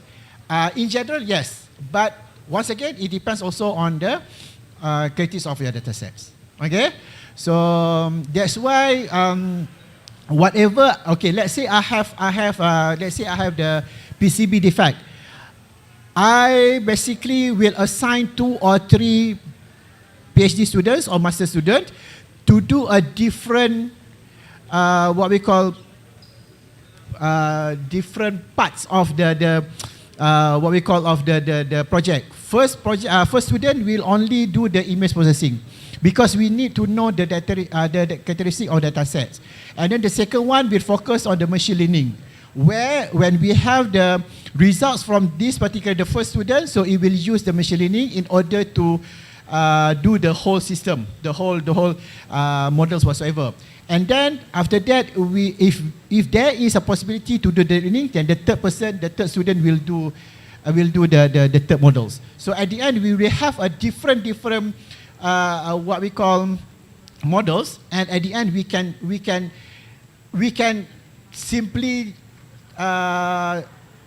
what we call have the picture about the characteristic of data sets, okay, the problems of the machine learning, the problem of the learning, and then at the end we can come out with one models. So it's not just that, although the deep learning now is very popular and it has been shown that it can increase the models and then it can overcome and the deep learning, the machine learning or image processing, but still sometimes the machine learning can do better than the deep learning. And then once again, because of the characteristic of the images. If you have a good images, then deep learning will do fine. Okay? But in real world, it is very difficult for you to have a very good quality of image. Okay, so there is a problem with non-uniform illumination, the unwanted noises, unwanted signals whatsoever. So basically, deep learning have a problem with that. So we still need the pre-processing parts in order to improve the quality, to improve the contrast and whatsoever. Then we fed to our deep learning. Okay, I think I pass to Dr. Khairul.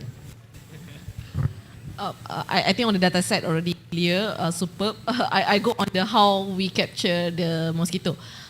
It's like this: if there is sudden peak of the infectious of malaria, the localized area, we go there, we capture using net first, and then we put in the box. The mosquito will be dead. Bring to the lab, and then capture under microscope. Not during the mosquito, because it's kind of hard to get it.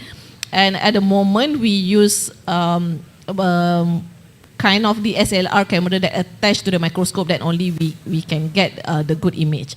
However, there is the new innovation that has been done to attach the microscope lens to the phone. Actually, currently being developed using Android, and it is possible. However, still the mosquito need to be. I mean, we capture it. It will be dead. That only we can capture the image properly. I hope I answer the question. Thank you for the questions, and I will answer on the data set and also the accuracy. So it's quite simple. For now, interesting things about WPS is we don't have ground truth data. We don't have any ground truth because it's very unique to the locations. For example, in this room, the signal, fingerprint signal of this room is different from other rooms, depending on the Wi-Fi points. So the data set basically consists of locations and how many signals are from the access point. So if I have these locations, it can be in terms of Cartesian XY. And also if I have 3 Wi-Fi, then from Wi-Fi 1, signal Wi-Fi 2, signal Wi-Fi 3.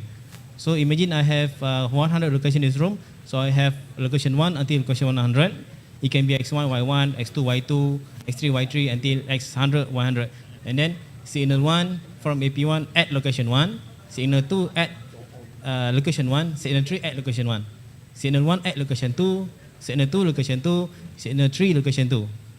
And so on until signal 1 location 100. Signal 2 location 100. Signal 3 location 100. Okay, it's kind of matrix. X, Y, X, Y, signal 1, signal 2, signal 3. So when an unknown signal is came, for example, robot is here, he knows the signal, he doesn't know the locations. So he will classify, or rather he will match with those in database. So the return back will be the locations. However, we human, we know that the robot is there. The robot is maybe at location 3. But when we put in the database, it come in location 2. So the error accuracy can be computed in terms of x2 minus x3 square plus y1 minus y2 square. It can be a simple Euclidean distance or Euclidean matrix. So that is all in terms of accuracy. So it means the accuracy is still a problem there, right? Yeah, still a problem. Okay, I think hopefully the question can be already answered clearly, hopefully, because we are very limited time. And after this, I think we'll have a photo session and also coffee break. So I think, it's a good time for you to have a coffee break and have a rest before Jummah prayer. Okay, so this is the end of the keynote session. Thank you very much for your participation, especially those who came from outside of Yogyakarta, from Makassar, from Syahkuala, and other places all over Indonesia.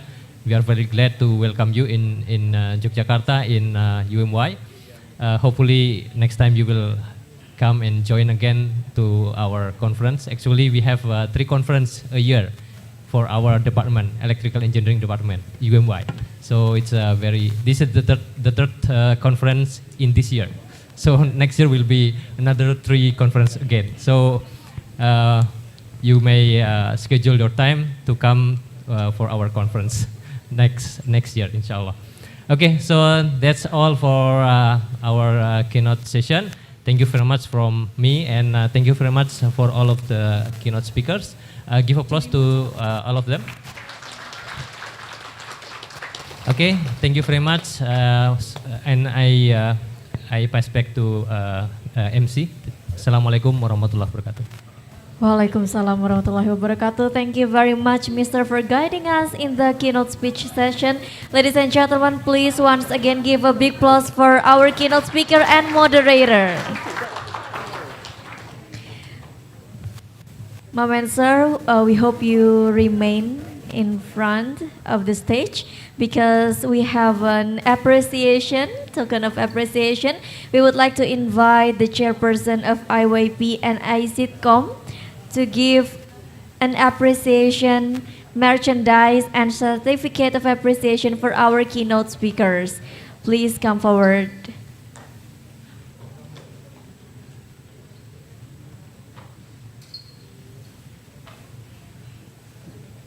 Please, sir. We would like to invite our keynote speakers to receive an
All right, thank you very much. Ladies and gentlemen, next we will have a photo together. Let's capture this beautiful moment. The first session will be the keynote speakers with the chairperson of Iwaiip and Icitcom. Please come forward to have a photo together. And be ready. The next session we will invite the moderators of Iwaiip.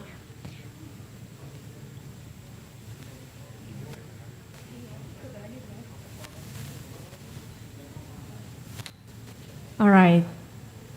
Give your best smile. Ready? 3, 2,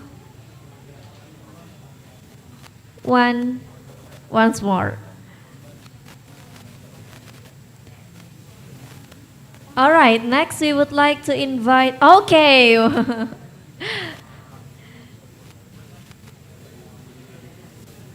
All right. Next, we would like to invite the moderators of Iwaiip to join the photo session with our keynote speakers and chief and chairperson.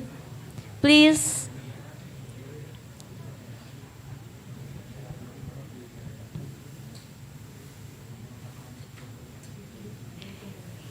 Here they are, our moderators for Iwaiip. All right, ready everybody?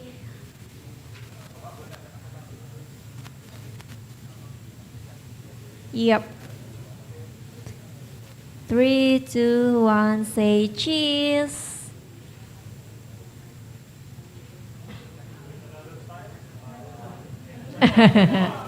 Jempol.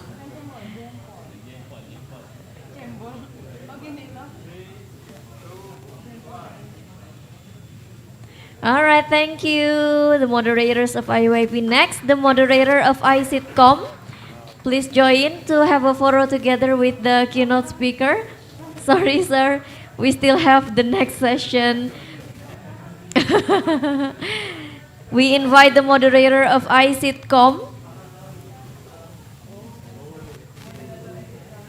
Be ready. Next, the last session will be with all participants and the committees.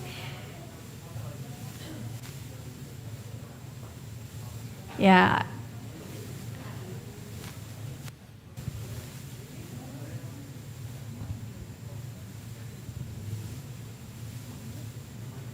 Okay. 3, 2, 1.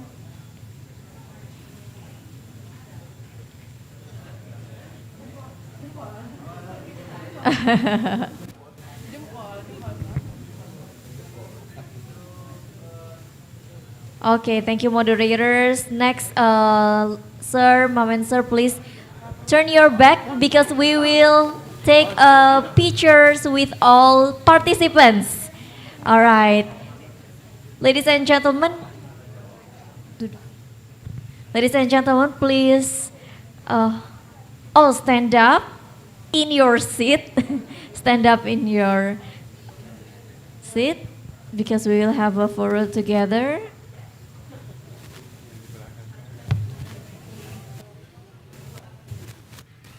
Okay, with all of committees too. Probably I will join too here. Okay. Everybody's ready? Give your best smile. 3, 2, 1.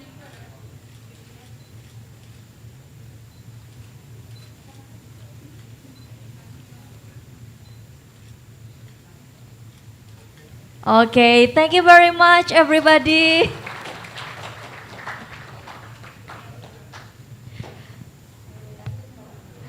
Well, ladies and gentlemen, that is all the opening ceremony of Iwaiip and Icitcom 2023. We would like to deliver our sincere gratitude and feel of honored for your presence and participation in our agenda.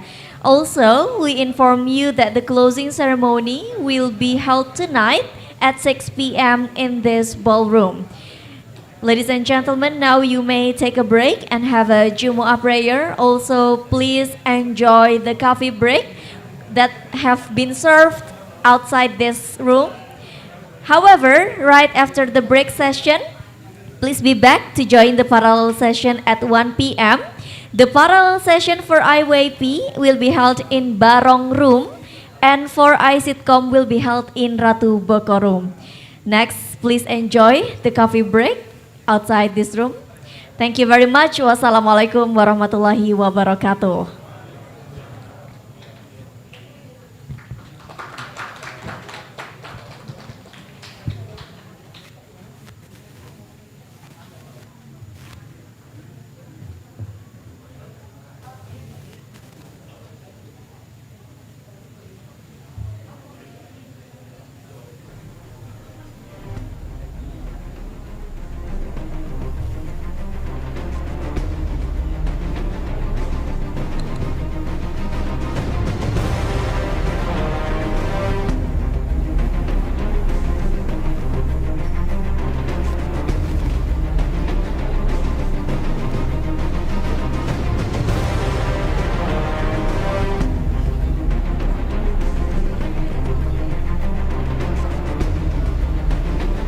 Ladies and gentlemen, once more we inform you that you can have a coffee break that have been served outside this room.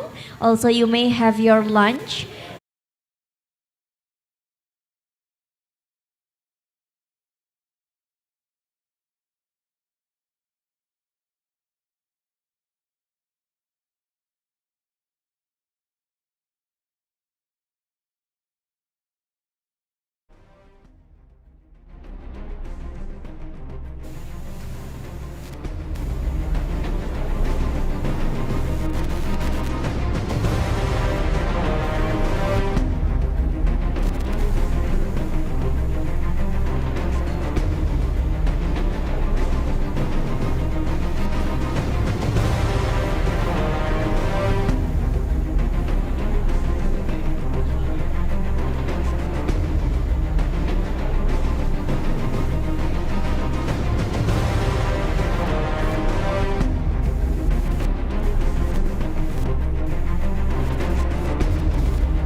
So the presentation time should be less than 10 minutes. So be prepare your PPT and your presentation.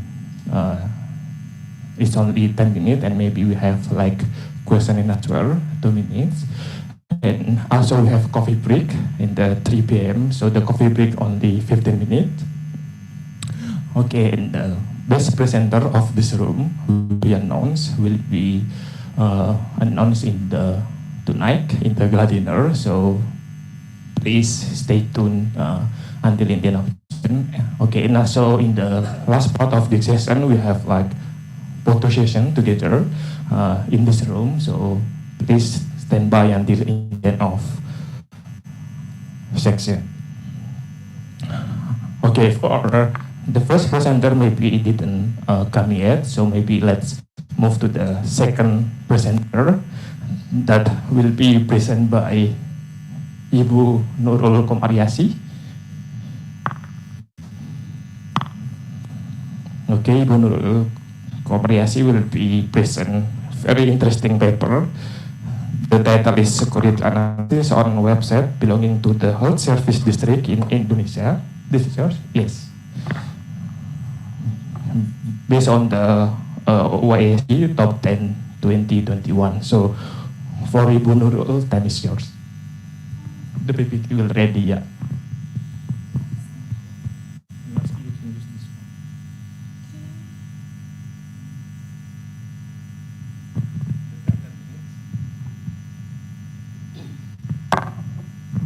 Assalamualaikum warahmatullahi wabarakatuh. The Honorable Session Chair and also the participant in this room. My name is Nurul Kamariasi. All of you can call me Nurul. I come from National Cyber and Crypto Polytechnic. Well, in this opportunity, I'd like to present our research.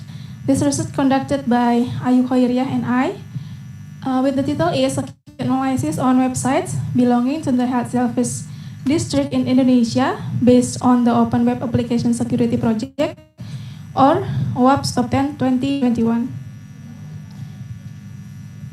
This is the background of our research. We can see together in the left side statistic of the web defacement cases throughout 2021, which totaled 5,940 cases. And some of these cases experienced by the local government. The web defacement itself is a form of hacking that attack the websites, and especially the website for .go.id domain. And this attack will alter the appearance of the website, and also will leave the traces to the website itself as a spatial message like social criticism, and then protest, and then threat, and then the further attacks and other, and etc. And also we see the statistic again about the data breaches in Indonesia through August 20 and 22 number 148 cases, and 62 out of 148 cases experienced by a local government also. The data breach itself is a leak of data. It means that the attacker will gain an individual or organization sensitive information without authorization. Well, and also the report from the ID30 Indonesia security cybersecurity team of internet infrastructure reports that the GoID domain, the most frequently attacked by a hacker, the domain GoID. And also the report from the National Cyber and Crypto Agency, also in the early of 2022, Ministry of Health of Republic Indonesia experienced a data breach. So our research will undergone the security analysis to the regional health service in one district in Indonesia, because seen that the security analysis is very important and needed. This is the methodology used in this research.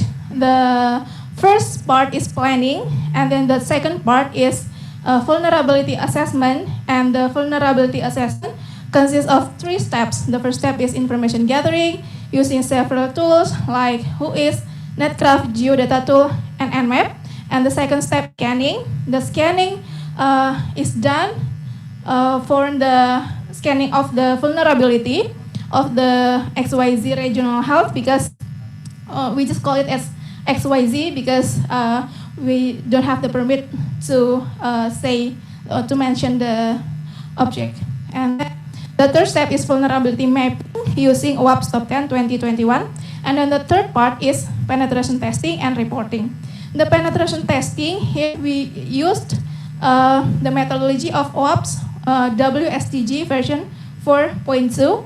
And then the reporting, the report itself contains the report document, and we send it to the website owner, which contain some recommendations. Well, this is the planning. The planning consists of 2 steps. The first is we interview, and then we want to know about the website condition. And from the interview, we know that the website has never been analyzed for security, and then was once attacked by web defacement. So we believe that this research will important for the owner. And then the second is signature the NDA, or a non-disclosure agreement. So both of us, researcher and the web owner, sign the NDA. And then the second part of the methodology is vulnerability assessment, or VA. The information gathering undergo because we want to know about the condition of the website, and then it will make us easier to identify the vulnerability that can be exploited. While this information gathering, we use tools Whois and Netcraft. When we use Whois with the URL as an input, we get information such as domain ID, and then domain name, and etc. until the NSSEC. And then with the input of IP address, we get the information about IP location, and then autonomous system number, and etc. until source. And with Netcraft, we get the information about site title, date first seen, and etc. until HTTP compression. And also, we use Nmap to see open port. So we get 6 ports that opened. And then the last tool is Geodata Tool. From this, we can get the host location. And then this is the second part, vulnerability assessment, or VA. In this step, we use tools WhatsApp and also Nikto. And from this part, we get some vulnerabilities, 11 vulnerabilities. The first is absence of anti-CSRF tokens, cookie without same-site attribute.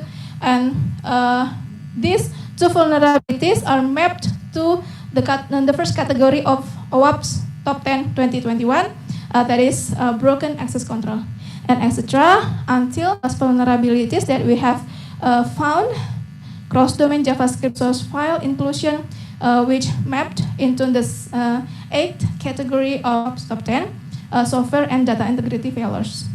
Presenter, which is with the title Evaluation of User Interface, User Experience, and Usability in Software through Electroencephalography EEG Signal Detection, a Mapping Review, by Aulia Akrian Shahidi from Politeknik Negeri Banjarmasin, Indonesia.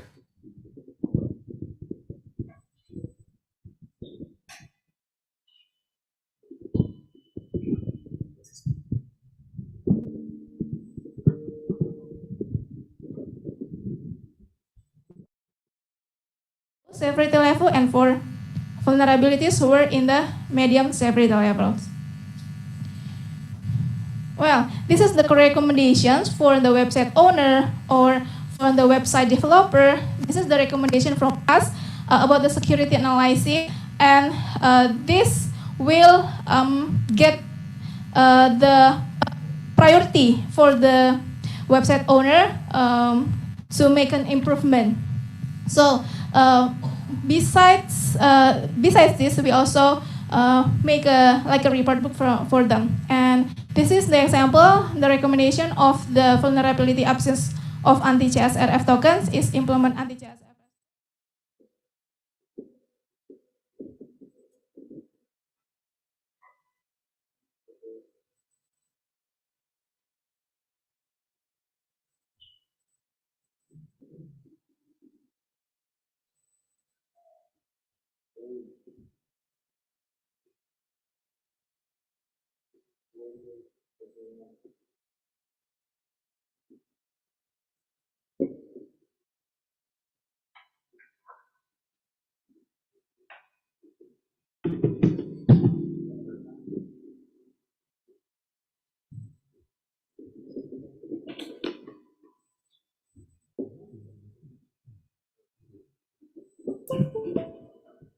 Okay, Bismillahirrahmanirrahim. Assalamualaikum warahmatullahi wabarakatuh.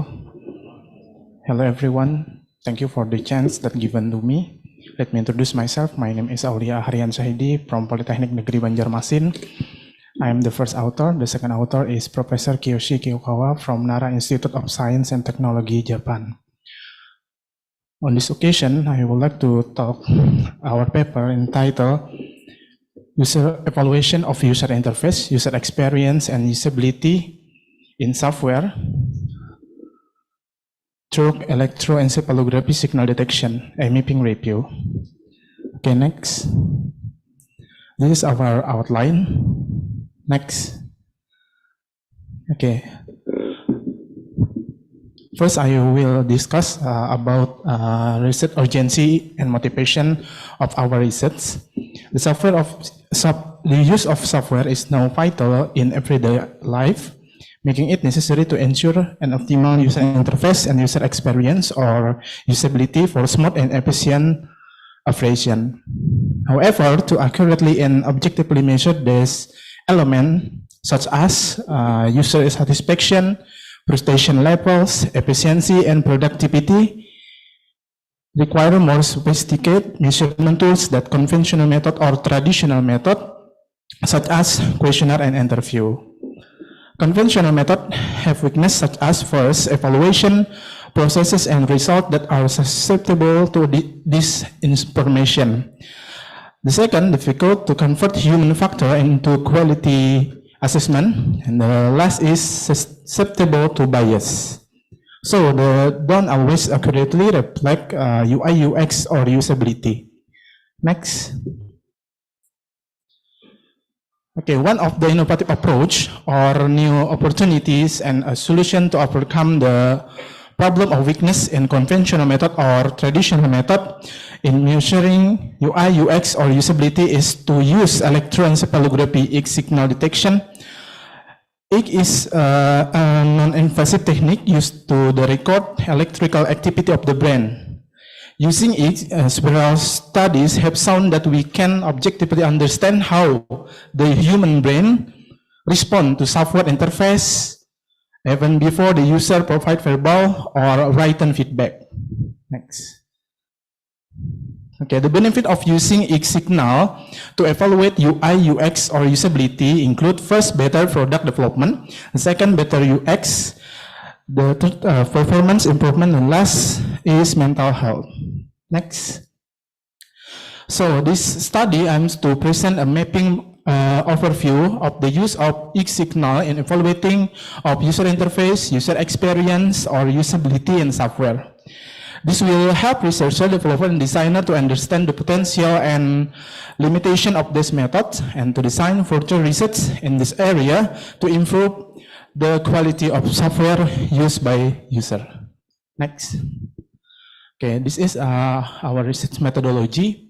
We applied the mapping review method, which generally involve the following steps.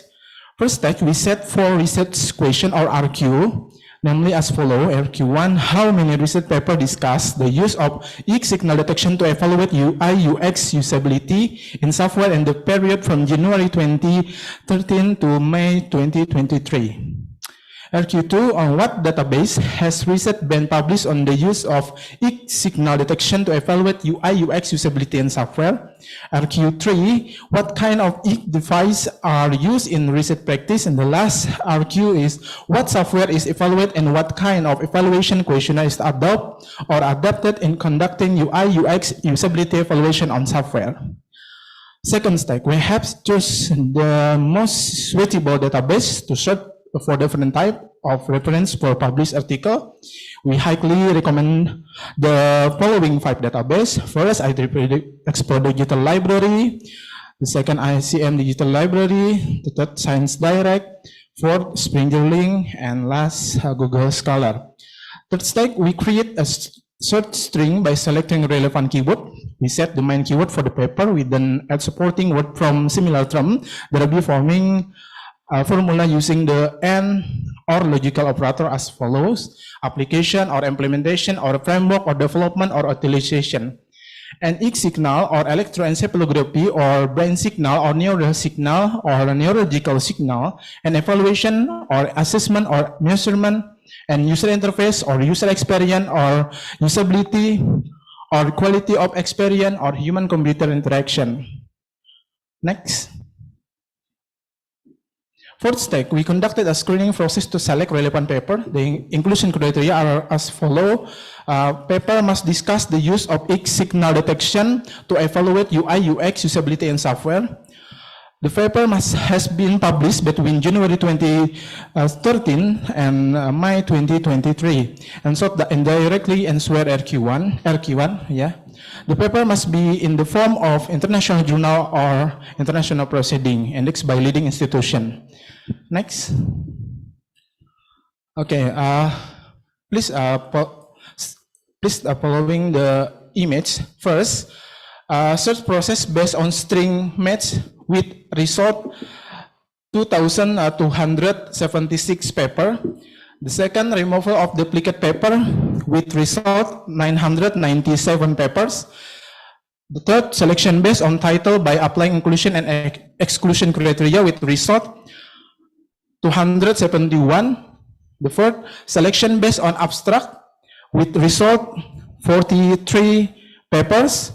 And selection based on comprehensive article review with result 16. Finally, determination of relevant article is 16 papers.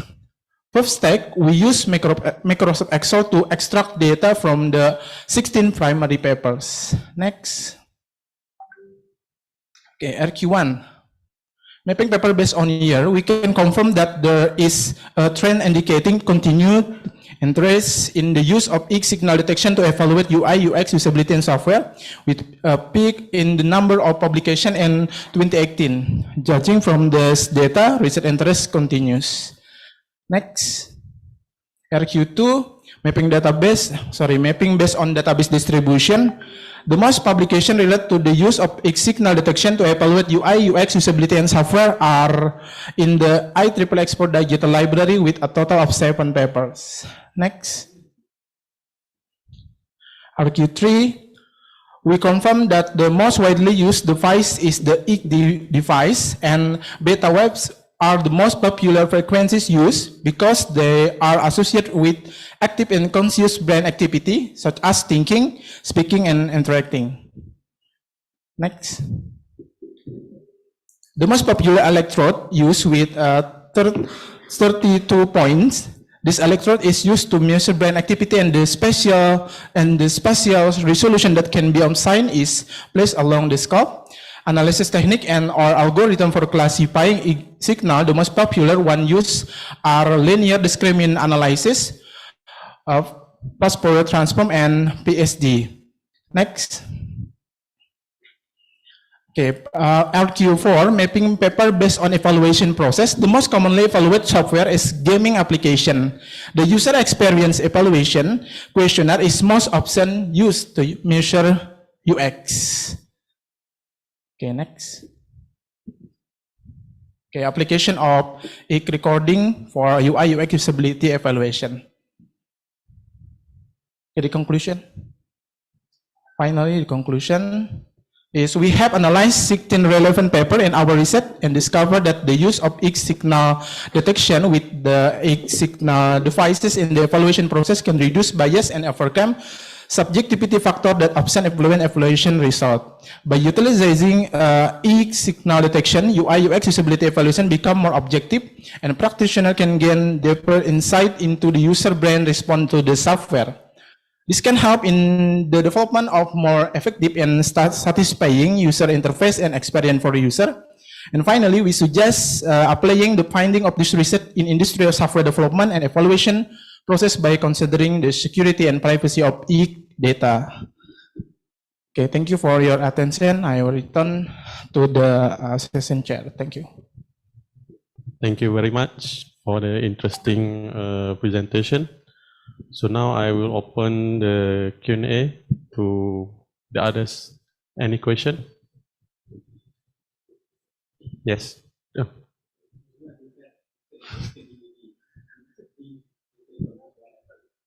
I give to the others.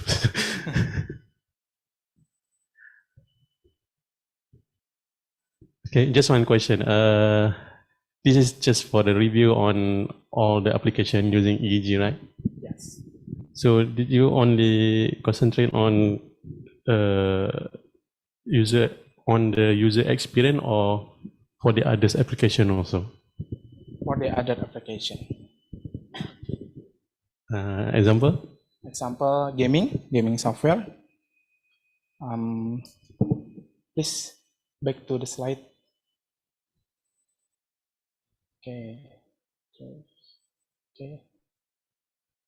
Okay, stop. Facebook, general software, action game, virtual reality, Lion UX platform, information system, augmented reality, or virtual reality website e-commerce, I think. Okay, so good luck in your further study or research on the EEG. Okay, thank you Thank so you very much. much.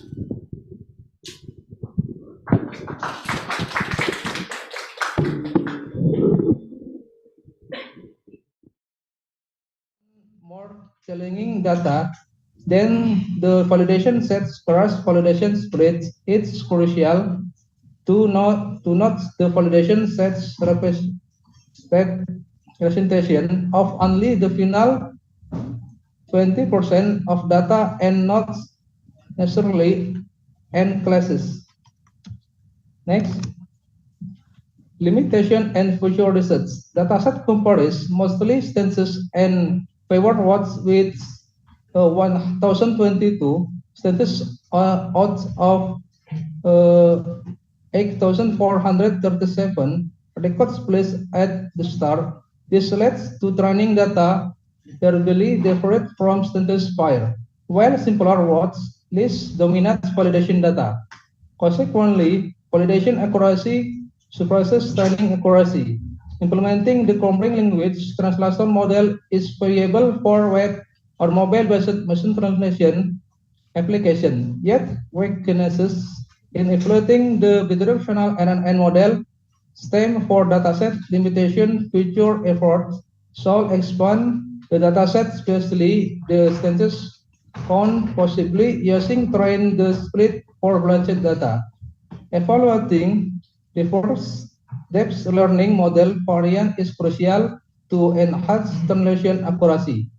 Modifying hybrid model architecture, training techniques, dropout, and regulation all improve accuracy on using data, incorporating the blue score for comparing human translation with model output is recommended for future research.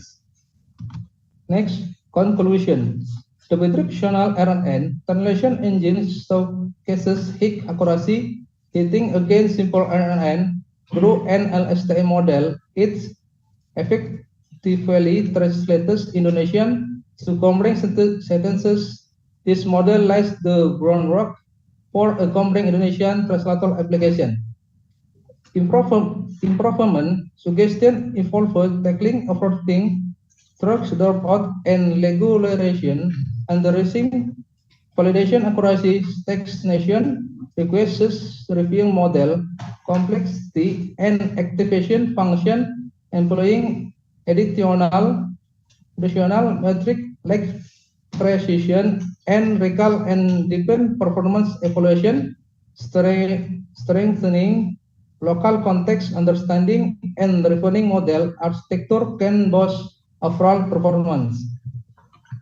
Next, thank you for listening.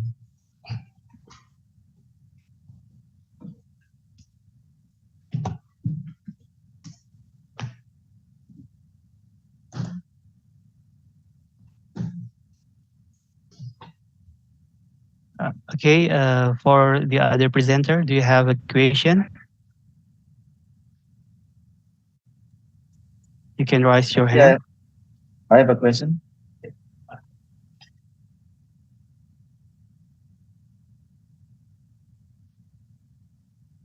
So if there is no question, we can continue to the next presenter.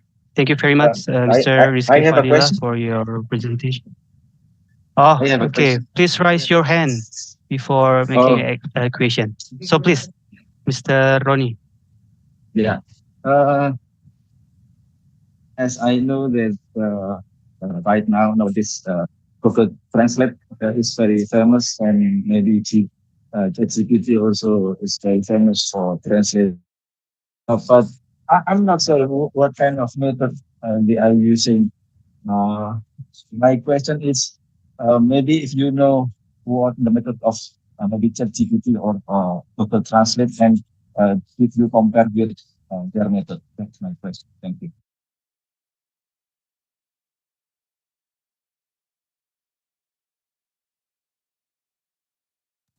Please unmute, Mr. Ronnie. Your sound is. Oh, sorry. Yeah. Sorry. I still unmute. Yeah. Yeah. Nowadays, ChatGPT and also Google Translate is very famous to translate any kind of language. Yeah. Actually, I'm not. I don't know what kind of method they are using. But my question is, if you know the method they are using, what have you did like a comparison method with yours? That's my question. Thank you.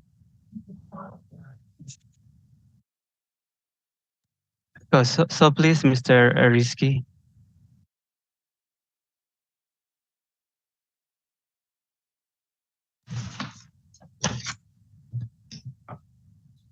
Okay, I think they use machine learning, deep learning, sir.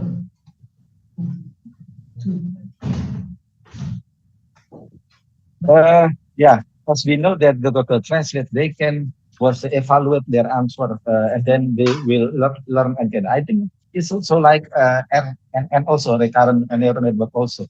But I'm not sure. Are they only just RNN or are they use something modification? And my question is, do you know what kind of their method? And then if you did a comparison with their method, that's the question. Because you don't know, then that's okay. I don't know, sir. Okay, thank you.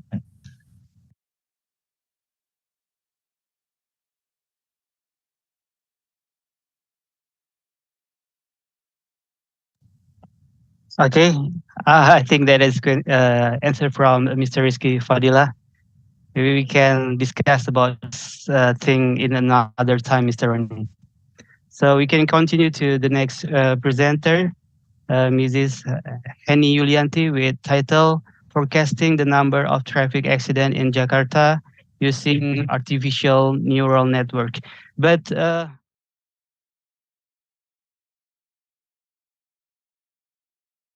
writing in the papers. So this text from this research we focus on to the recognizing this data set from the older handwriting data. And for the preprocessing, my student using this process, yeah, actually the simple resizing this image into 28 multiple 28 image. So, and then they also remove the border. Actually, we use the cropping image, and there is the border here, and they removing the border to isolate the digit data. To for example, this for the picture before pre-processing, and also this the data after pre-processing. And also they convert this image into the grayscale image. This is the result from the model CNN that can recognize image handwriting with accuracy 89%. That CNN they use is these convolutional layers, and also have polling layers and fully connected layers. And the layers are then linked sequentially to form the CNN model. And then it trained with the training data to optimize the model parameters. And also the training process is carried out using the backpropagation algorithm to calculate the gradient and update the model parameters at each iteration. So in this picture is shown the value accuracy for the training and testing about 89%. And this is the result. They have purpose result from their model using CNN and achieve accuracy 98%. This confusion matrix shown that the model's performance about correctly and false predicted labels, maybe in the number of digits 9, that sometimes they classified into 7 or 1 or 0 or 3, like that. And this is the result from the predicted and the true labeling after they manually labeling using OCR package in Python. Sometimes we look at the predicted labeling through number digits 2, sometimes predicted into the 3 digits. And this is the predicted 7, and the true label is 9. Okay, this is the conclusion from our research, that we use CNN algorithms to identify the diverse handwriting Indonesian digits, and also its very potential they can use to deploy into the mobile application, maybe for the scanning print to the potential next future work. And also this research is using CNN, the precision in character recognition, benefit also in image processing technology. For future improvement, maybe we will enhance the CNN using a deep learning model for more accurate handwriting recognition. Yes, this is the references. I think that's all from my presentation.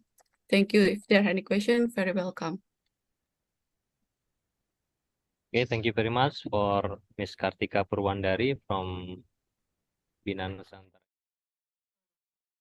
Enhances user experiences by seamlessly integrating digital information into the real-world environment. AR technology has revolutionized tourism industry, reshaping the way tourists engage with destination and travel-related information. And the last is UAQ were employed to examine our involvement due to their expeditious dependability and efficacy in scrutinizing user experience research data. So yeah, the research methodology, video AR in tourism refers to integrated video content in AR technology to enhance the tourism experience for travelers and tourists. AR videos can transform traditional travel guides into interactive multimedia experience. And the linear sequential model, commonly known as the waterfall model, is widely used in process for developing software system. We designed a modular tourism booklet that not only capture the essence of this cultural region, but also brings into cultural heritage to life in a way never seen before. Through the lens of video AR, this booklet becomes a portal to dynamic and interactive exploration of Madura treasures. Here we are, the booklet. Here the booklet, and also the marker of AR. Here we use markerless AR. Before the camera put at the booklet, it's in the text.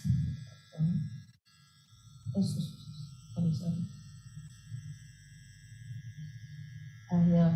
We can get the information about the dance. Here is Muang Sangkal dance, and here is Geleng Om dance. When we take the camera at the marker, it superimpose the video of dancing. Here we have the Geleng Madura Sangkal dance, something like that. Okay. Here we have the result of UAQ result. User experience questionnaire result. We get the questionnaire for 100 respondents, and we get the number of attractiveness, persuasivity, efficiency, dependability, stimulation, and novelty. And almost all of them give a positive feedback. Green area excellent, green dark green excellent, around excellent and good. It means that our product, our video AR Madura dance is get good response from the audience, from the tourists and user. The conclusion, the video AR application smoothly blends tradition and technology. Our video AR significant step proving Madura's booklet tourism experience. And using the UAQ measurement, we get positive feedback from our user. It ending attractiveness marked by visually appealing design, capture user attention effectively. I think it's all for my presentation. Thank you. Okay, thank you, Bu Ari. So I will give the audience to ask or to do some discussion. Okay.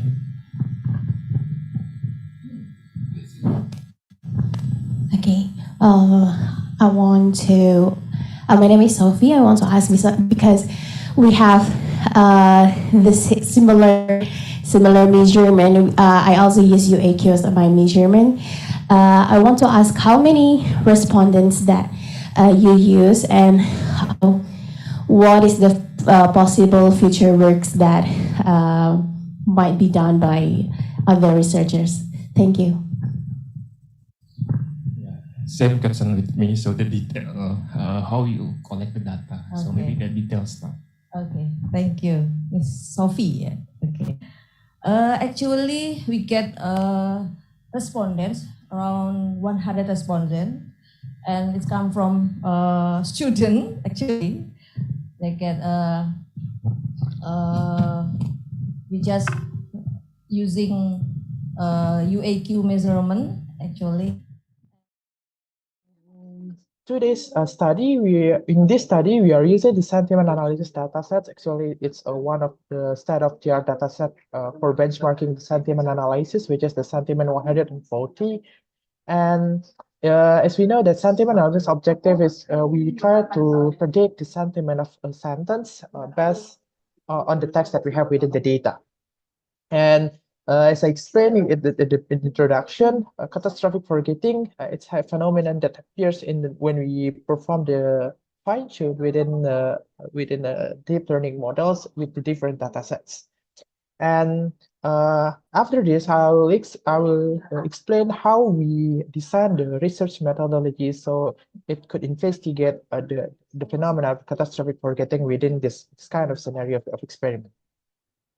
And moreover, talking about the catastrophic forgetting, the idea or the technique that we could use to help the avoid the catastrophic forgetting is performing the domain adaptation. And today, we will use the most basic technique to perform the domain adaptation, which is performing the fine-tuning or training the model again after we do the training with the prior datasets as the best as the source of the prior knowledge.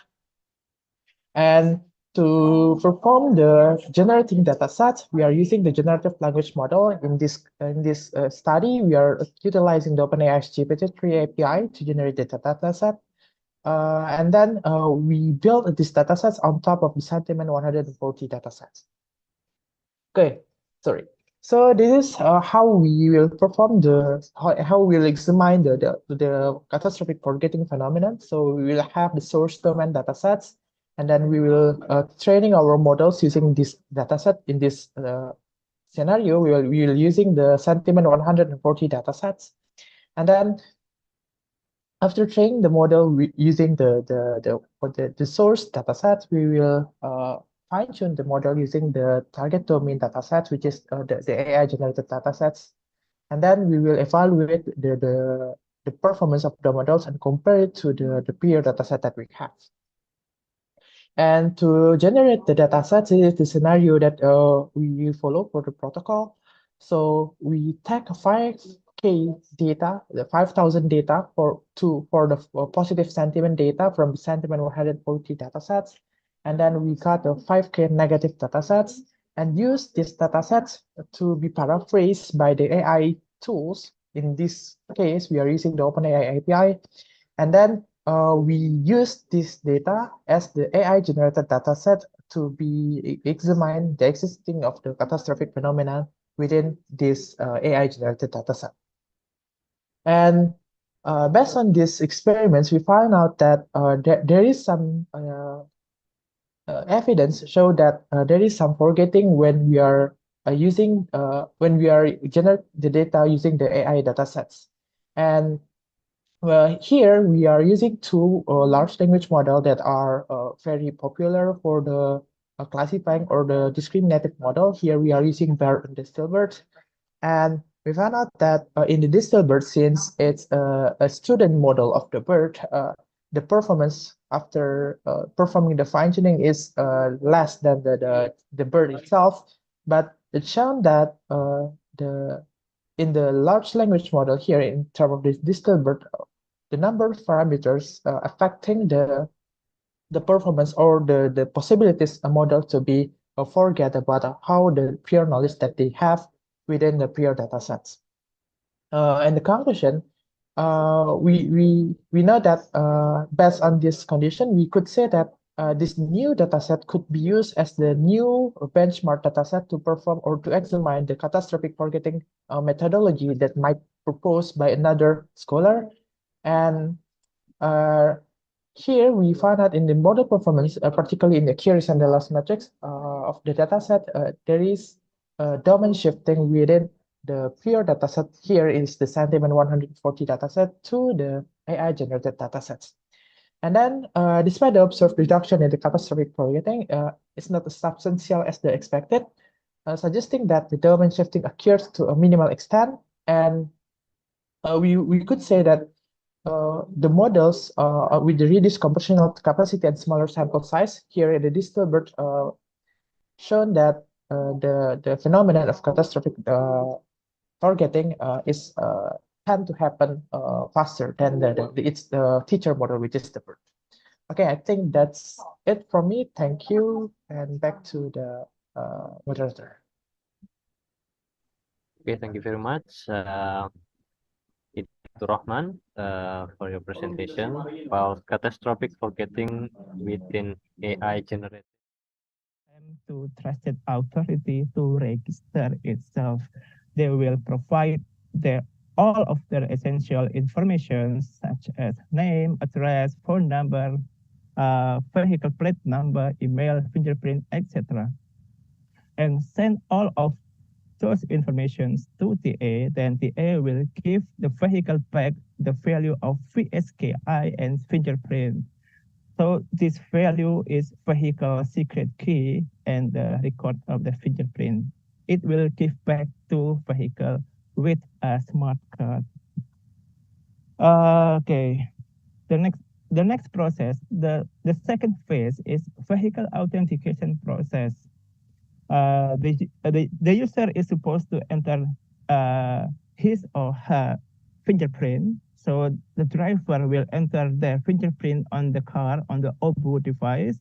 If the fingerprint match, the vehicle is considered as one of the entity of the network. And the third phase is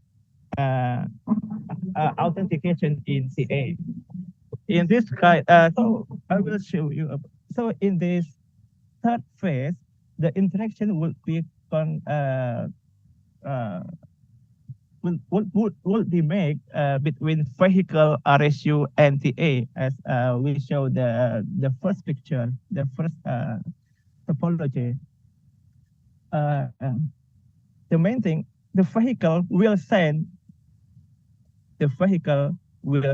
this information to RSU, because the communication is made between vehicle to RSU up to the TA. So the vehicle will send this information to RSU. RSU is act as a bridge between vehicle and TA. So all of the communication between vehicle and TA would be sent via RSU. So vehicle send this information like this, and RSU, this is the information. So this kind of information is encrypted by the vehicle secret key, and also with all this information. But this information is not encrypted. This one is not encrypted. So this one is the problem. I will follow up later. And after the RSU get this information, RSU will append, will increment this timestamp to timestamp 2 and include its ID RSU, and encrypt this information with its RSK. RSK is stands for the RSU secret key, as I mentioned before, and send this information to TA. Okay.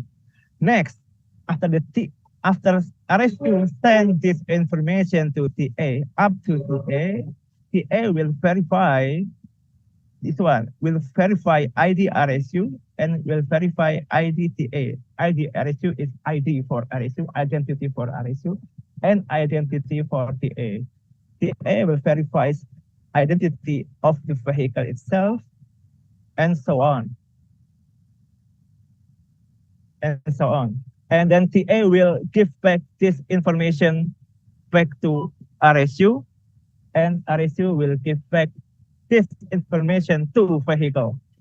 So that is the cycle, but I will not explain more about this phase. I will next. So the problem is denial of service attack in the dual authentication process. This is the problem of the Vijaya Kumar et al. Scheme.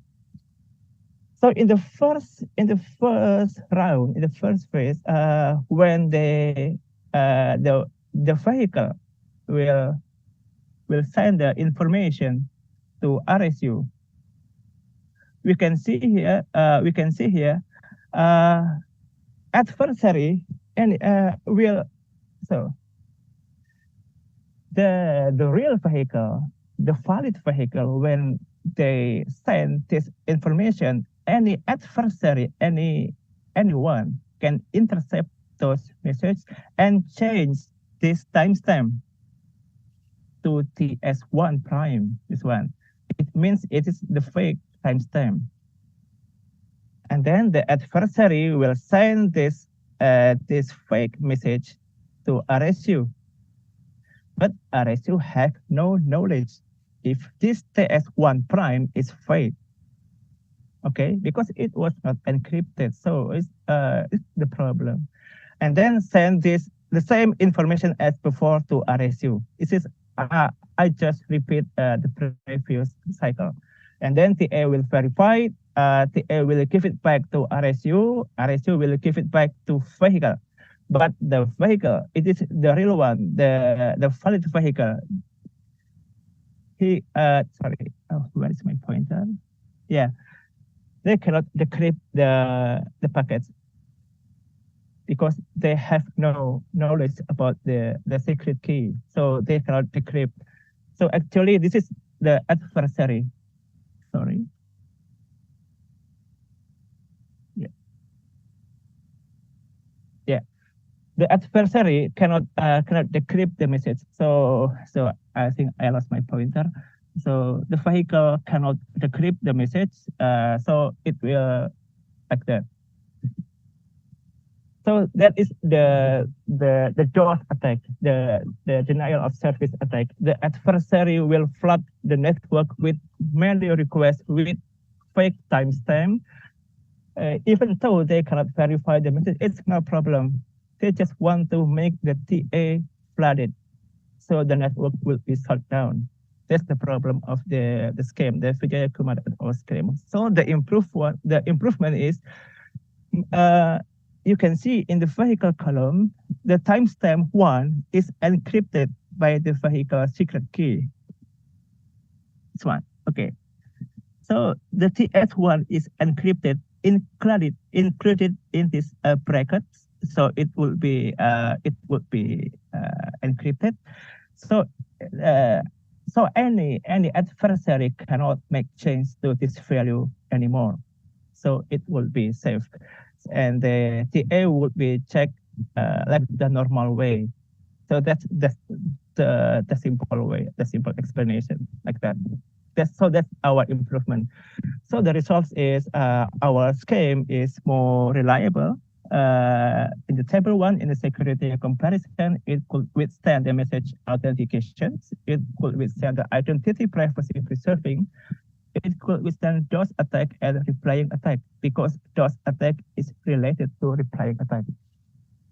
And the performance comparison in table 2, our improvement also more efficient, because we just only need to this is the operation 2 TSED plus 2 TSHA. Okay, this is the encryption and decryption process. We just need two time of encryption and decryption process. Meanwhile, in Vijaya Kumar et al. Need 4 times of encrypt and decrypt process.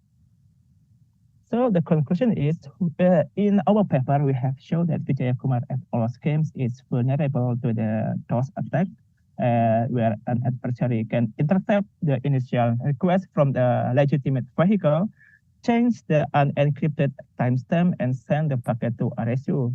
And RSU will consider it was a valid request and forward to TA. TA will give it back to vehicle like that. And the adversary can flood the TA with an unofficial request and take down the whole network by doing it numerous times. To overcome the threat, so we include the timestamp in the encryption process to be safely preserved. Okay, so that's all for me, from me, Ms. Moderator. Thank you very much. Thank you for you, Mr. Is there any question from all of the participants for the presenter? Any of no? And the problem is that several significant challenges remain in the development of face recognition models. The first one is about the expression variation, the age variation, and also the pose variation. In a practical application of recognizing face at various ages, the first one, for example, is finding missing children or suspect in most wanted list. So this is one of the implementation of the recognizing face various age. Next. Here are the example of the facial aging. So everyone will grow old, will be older. As we can see, the left side, the young, and to the right side will be the older person with the same individual. Okay, next. And while the objective of this research, the first one would be to enhance the performance of neural networks for age estimation by modifying and adapting the model architecture. And the second one, to confirm whether the modification may improve the performance of face age estimation by investigating the mean absolute error. So the parameter used to measure is the MA, the mean absolute error. And the third one, in the future, we expect that this approach will contribute to face recognition by estimating and categorizing the input image into specific age range. So this is one of the preliminary results, and we are currently studying the third objective. Okay, next. Okay, for this research, we have these 4 stages. Here we are using the UTK face dataset, which is available online. And the second stage, we generate age estimation model with the baseline architecture. And then we try to modify the architecture with the first modification. Then the fourth is the age estimation model with the second architecture modification. Okay, next. Here are the example of the UTK face dataset, just a random picture selected. It consists of 23,000 plus face images. The metadata is the age range from 0 to 116 years. And then the gender is indicated 0 for males and 1 for females. And then we also, the UTK face also has the ethnic annotation, white, black, Asian, Indian, and others, as you can see in the slide. And then next. Okay, here the illustration of training and validation. We measure the mean absolute error. As you see in the A is the baseline architecture with no modification. The epoch we use is 100, and then while the B picture is the diagram of training and validation mean absolute error with the first modification architecture, and then the last is the second architecture modification. We also add or change the hyperparameter, which is the epoch. Okay, next. Here are the complete data from the diagram shown before. So actually we have 9 models built, but the bold text is the primary modification, while the other model is the secondary modification, which means just changing in the hyperparameter. Okay, for the first one, the original one, we've got 7.60 mean absolute error in validation.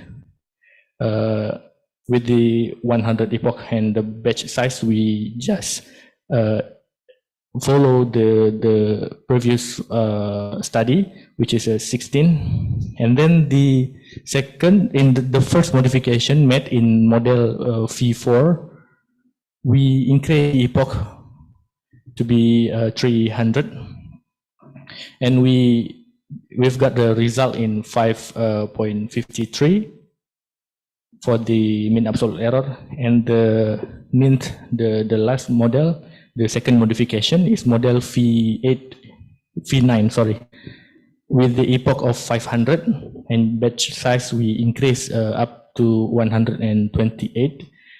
And we've got the best among the others, which is the validation of mean absolute error is 5.40. So here we actually use the GPU in Universitas Syah Kuala we use a 4 GPU machine, 2080 Ti RTX, NVIDIA RTX. Okay, next. So the conclusion is first, the optimally generated edge estimation model involves modification applied to the neural network layers.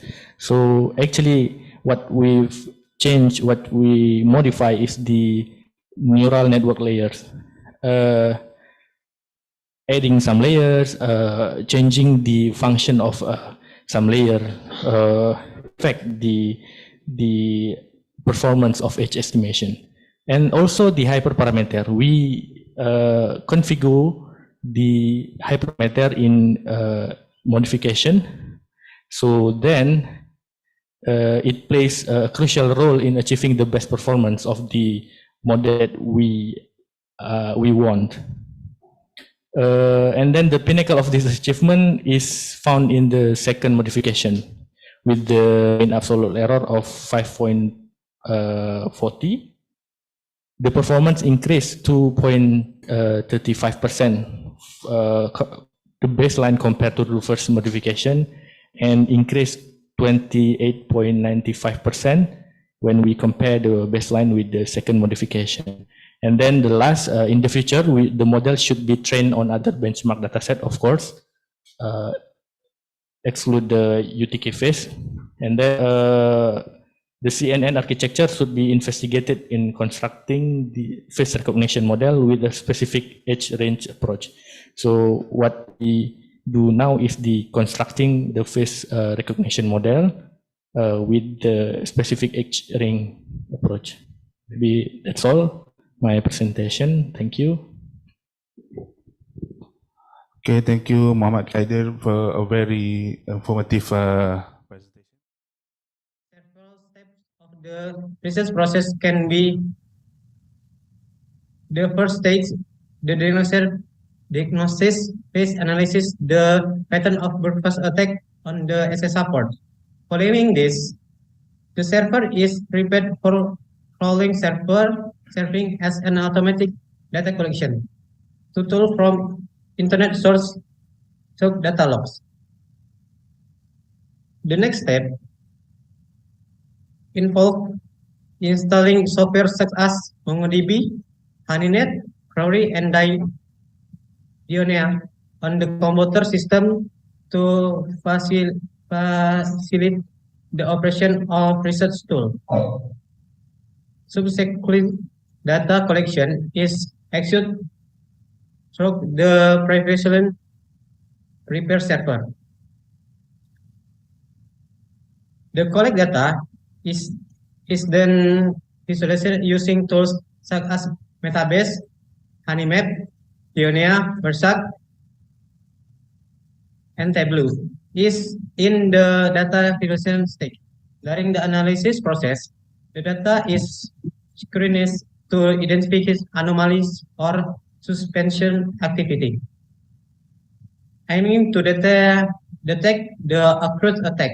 The subset and identification stage involves recognizing whether the classification data indicate an attack and input formatting previous measure based on attack patterns. In evaluation stage, the data accurate and comprehensive are verified by visualization tools.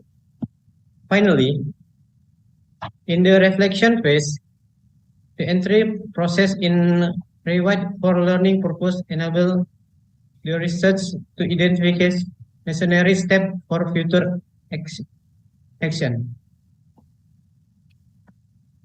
A. Diagnosis. This diagnosis center on Google Cloud-based honeypot server focus on SS support for force attack patterns.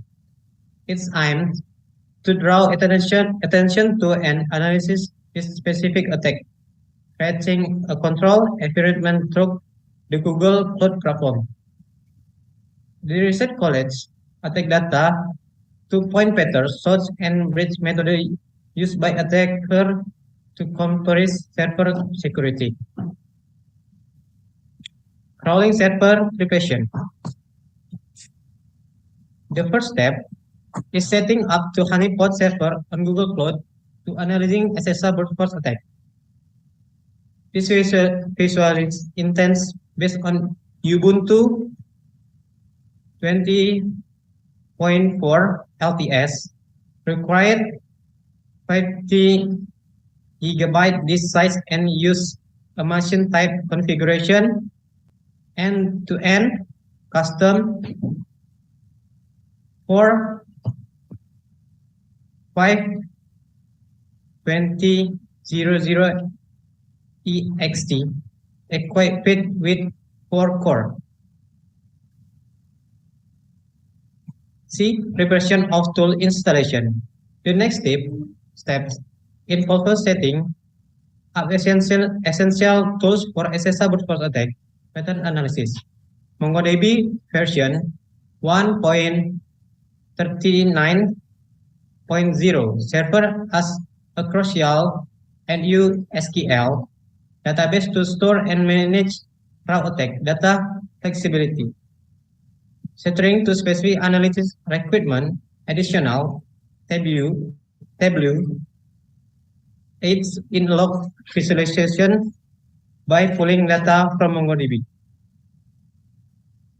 and converting it into accessibility visualization like graph and chart.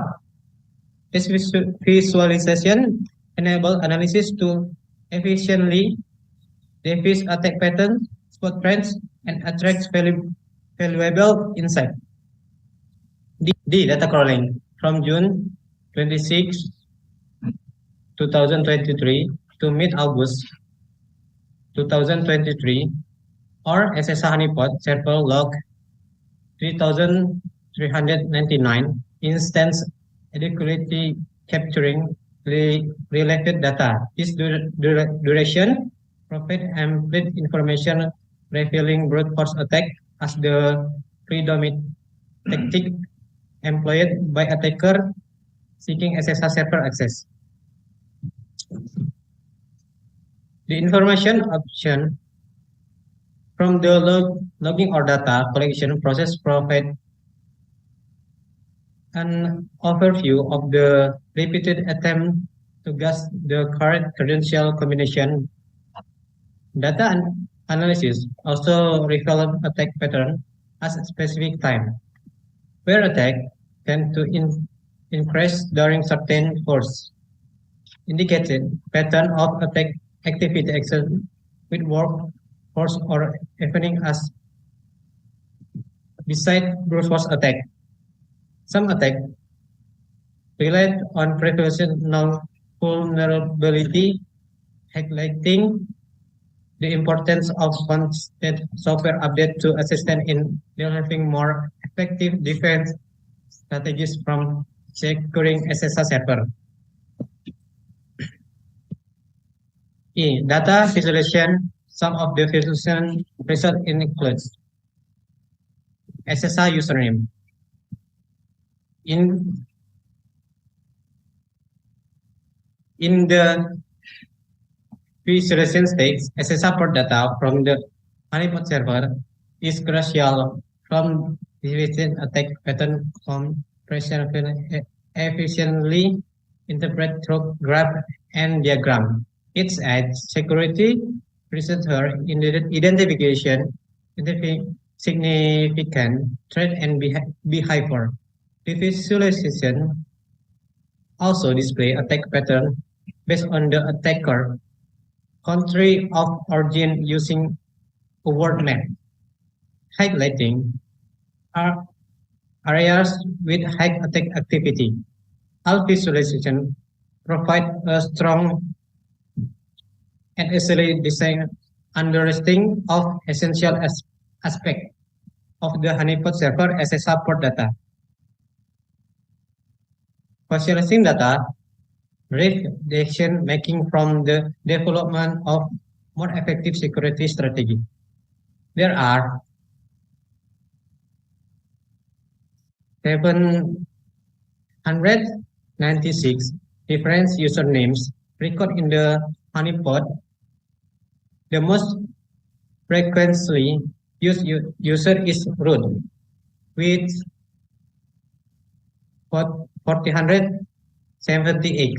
Instant additional, there are several other comments such as admin, PI, user, Postgres, Ubuntu, and Moxa.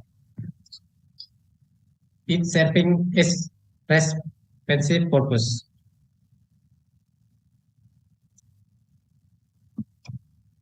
SSR password, common password like pass and password for significant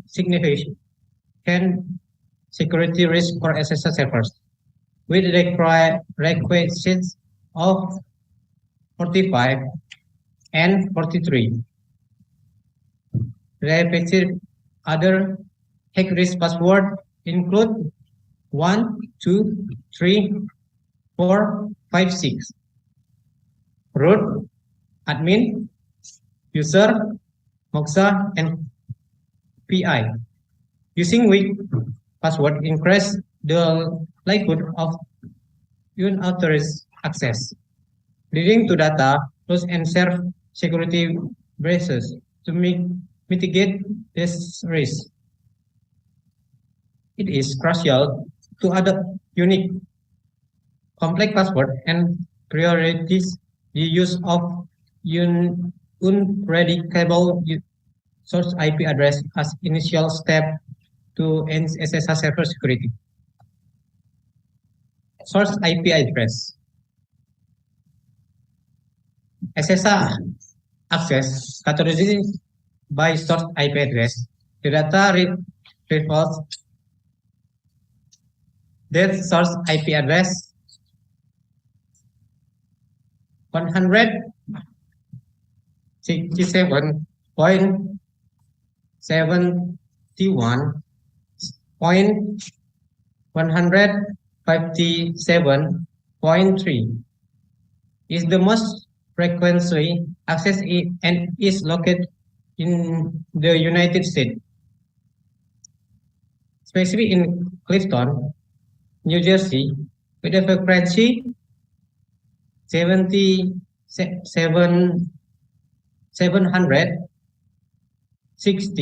This interpretation underscores the potential risk associated with utilizing comments and frequently encountered source IP address. Such practice elevate would attack success approaching an SSR server in a underished manner.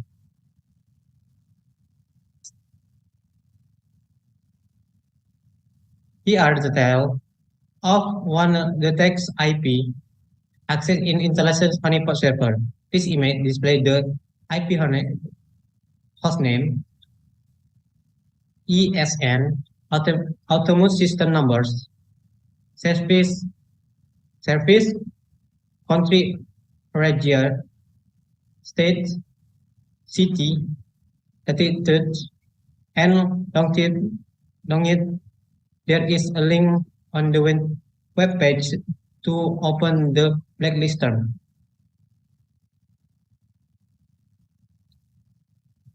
So common, along with their recipes occurs you name in a press 143. The last line seems to include a series of comments involving system information graphic device and download and executing script from specific IP address. Potential malicious action. Analysis. In SSR brute force attack, analysis routine comments like uname and time are common in logs, yet suspension comments such as uname ESPI, ESPCI, grep min E, in color, PGA, 3D, 2D, call SL, HTTP 30 HTTP 38.165.3.17 XT8 impose grade O min O slash temp slash thread Perl slash temp slash thread hit at system information gathering possible and initial step in attack. There repeat occurs particular thus testing script downloads and executed suggests preparation for further potential harmful activities. Key identification. Common involves suspension activities like retrieve graphic device information with ESPGI, downloading a script from an unknown IP using curl, and executing with Perl. This suggests stop this attempt to log an attack will not explicitly mention brute force. The comment indicate information gathering for potential future attack. Recognition subpattern is crucial for identification and preparing advanced security threats. Evaluation assessment. In evaluation phase, assessing potential risk is crucial. The provided comment sequence involving unknown networks, script downloads, and execution suggests preparing for system control or an attack. Recommended response include isolation of the system, analysis, download script, and checking logs for suspension attack. Activity. Implementing strict security policy like regular update and strong password is essential. The security team should address potential risk through in-depth evaluation. Reflection. Learning. In the SSR brute force attack, analysis required use of brute 478 times. Like security risk, while repeat use of the test 45 times. Indicate weak password test, emphasizing the need for secure persistence. The heavenly access IP 167 71.255.173 760 times. Price signification security concern. Moreover, the common accredited of UNAMIA 143 times. Cyclists and attackers focus on emotion recognition is depend on the location of the EG channel. UNAMIA SPCI, grab min E, min color, VGA, 3D, 2D, call, min S, min L, HTTP slash 39.165.53.70 100 epos slash dread min O slash temp slash dread Perl slash temp slash dread. This research trains system resilience against SSR-based brute attack for three The primary data reasons. used in this research is publicly accessible data from Kaggle containing 8,545 tweets that relate to disaster. The dataset has been labeled as disaster and not disaster, as denoted by values 1 and 0. In the table on the left, we can see sample data from the dataset, which still contains characters, URLs, stop word, and others. Then, on the right, we can see the visualization of the target class distribution, and it can be seen that from this dataset, 42.96% of the tweets were classified as disaster, while the remaining is 57.03% were categorized as non-disaster. Before using data for classification, we do some data preprocessing, such as remove URLs, remove punctuation and special character, limitation, convert to lowercase, and remove support. This is important because it can streamline the text, remove irrelevant details, and of course, it improves the coherence. The result of data preprocessing are shown in the table on the left. After that, we represent work using FastTag and Glove. We use LSTM and JRO for the model. In the last stage of evaluating the model, we check the F1 score, precision, recall, and accuracy with classification report. This research looked at different setups for neural network. The main part of the model were activation function, layers, and the number of units. In order to transform input word into vector, the architecture comprised an embedding layer, an RNN layer comprising 120 units, an additional dense layer featuring ReLU, activation function, and varying number of units. The utilization of this design was pivotal, achieving consistent accuracy over the entire of the studies. In addition, 20 epochs compressed the training procedure, which allowed the model acquire knowledge from the training data iteratively and enhance the performance. As shown in the experiment result table on the left, the evaluation metric of precision recall and F1 score show that the performance of the model word embedding is very good. In particular, the average value of the target word non-disaster exceed 0.8T, while the average value of the target word disaster is below 0.8T. To summarize, the following are the result of the series of experiments using various word embedding approaches and model. Both model and the word embedding show good accuracy, as in the left table. The metric indicate that both embedded words and model perform equally well in disaster event classification. From our experiments, we discovered that the LSTM model with the FastTag and word embedding gives good metric, averaging an 80% accuracy. Other models also perform well with an average accuracy of 79%. Choosing and using LSTM model with FastTag and word embedding for the text classification is a great chance. It can help authorities in emergency response. That's all the presentation from me. Hopefully it is clear enough and easy to understand. Thanks, and wassalamualaikum warahmatullahi wabarakatuh.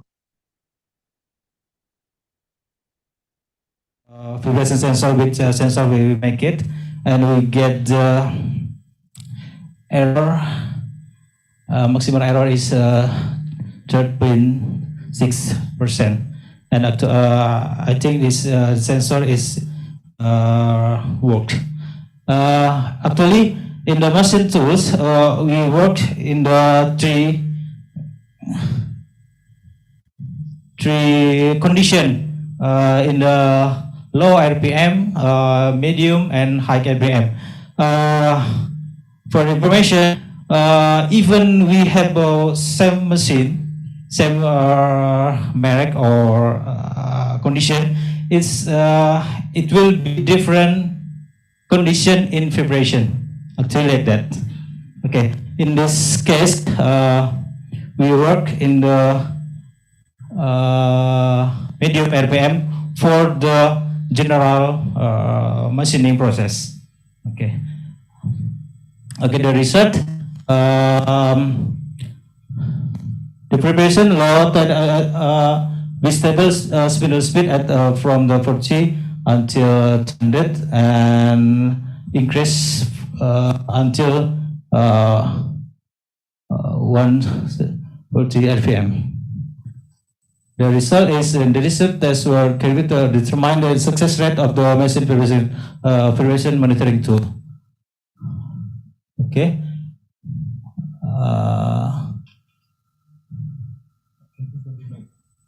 It's going back. Sorry.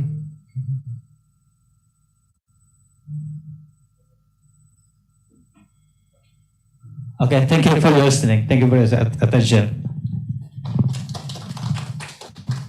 Any consider employing either two-stage layers or single-stage layers with a large volume of input data. Transfer learning with a minimum of 100 additional data samples can also be implemented for retraining to achieve better result. Thank you. Okay, thank you very much for Mr. Pradika, ya. Yes. Mr. Pradika Wahyu Dwi Putra for your presentation. Yes. Performance one stage layer object detection model to count people using various backbone. As the embeddable reference electrode. So, yeah, of course, the potential reading of the SCE and also wire sensor is different. So, we have to convert the value by using several formula. So, the first formula is the conversion for designing wire sensor to CSE reference electrode. And then we also have the specification of standing wire sensor as developed by BS Mitsubishi Construction by using this formula. And also another converter, we use the SHE potential reading converter to CSE like this. And because we measure the specimen by using SCE reference electrode, but in the standard potential value is in CSE reference electrode, so we have to use this formula to convert the value. And then move to the result and discussion. So in this slide, demonstrated the potential reading of the rebar by titanium wire sensor. The first row is the measurement result of the first specimen, and the second row is the figure that explain about the value of specimen number 2. So, because the specimen was protected by the sacrificial uncathodic protection, so the potential value of the silver has to be measured by using on potential instead of potential and rest potential. So we have for sensor, and also we measure the movable reference electrode by using two methods, method A and also method B. So this is the result. And then we also check the potential and depolarization of the rebar in the patch repair area. So patch repair is the area that we change the old material into new patch material. So we also have the data. So this is the comparison of the first specimen and also the second specimen. So the left figure is talk about the on potential, and then the instant on potential, rest potential, and also the depolarization test. The depolarization is the method to test the activity of the sacrificial anode protection. So if the depolarization test is more than 100 milliwatts, it means the protection of sacrificial anode is in effective condition. Then we also have data on the potential and depolarization of rebar in existing concrete. So maybe slightly different. The depolarization value in the new patch material, the depolarization value is recorded less than mostly in less than 100 millivolt. But in existing concrete, we can understand that the depolarization test value is higher than before. It is basically same the on potential, instant on potential, and also rest potential. And move to the last part of these presentations, concluding remarks. So we already know that titanium biosensor can be used as the corrosion monitoring sensor. So from all experimental program, we could derive two conclusions. First, titanium biosensor is working as corrosion monitoring sensor in around the areas wherein it is embedded, including in concrete area that are protected by safety visual and cancer protection. And the second, the potential reading of titanium biosensor, including on instant off potential and rest potential of rebar, shows similar trend with saturated calmer electrode or SCE potential reading both in patch and non-patch repair concrete. So that's all my presentation. Thank you very much.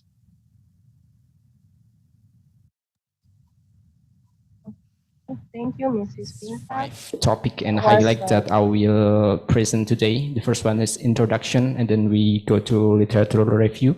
The third one is methods that we use, the result, and the final is conclusion. Next. All right, for the introduction, and so there is assumption that a student who joins a non-academic organization or student activity unit or committee often graduate later compared to those who don't, to those that just go to their home or their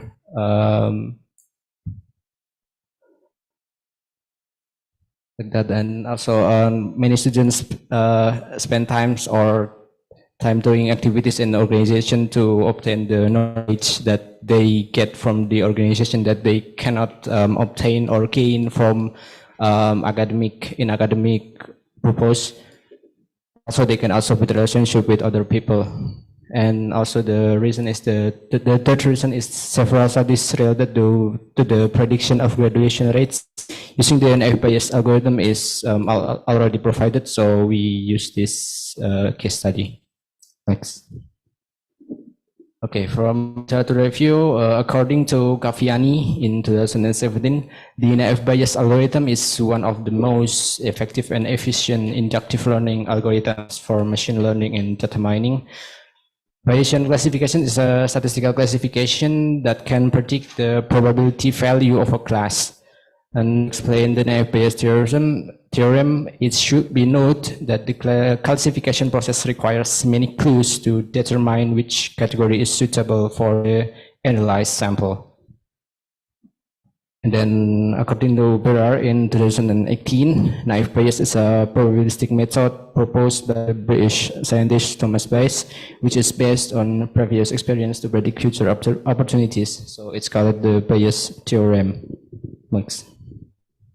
Okay, so for the method, we have 1, 2, 3, 4, 5 methods, 5 tasks. The first one is data collection and attribute determination. So we use our own friends or own student that is already graduated or still active. We spread it with the graduation data attributes and student data attributes. The next is you determine the class value and analysis data. So for the base formula that we use is a NF-Bayes algorithm that involves the use of the NF-Bayes algorithm to predict the graduation timeliness of student. Next. So from that formula we modify that a little bit with and the result is like this. It can be written as the determining the probability value of x space time can be written as bxc1, and that X not giving on time, it registered with PXC2. The general which for gender is divided into two, namely man and woman with L and P symbol, and for business we use S and T as namely SPC and TS is not PC. Next.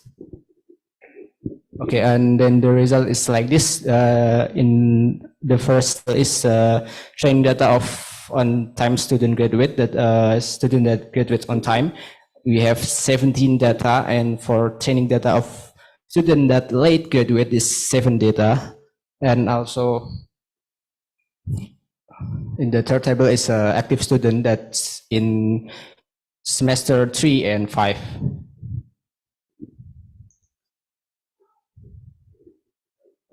For the ROC or result of cone, the calculation is we multiply the CY or community by 3, ORG or organization by 4, and COM or committee by 5. So for example, this one have 1 community, 1 organization, and 1 com. Then the ROC is 12. That is categorical. It's not PC.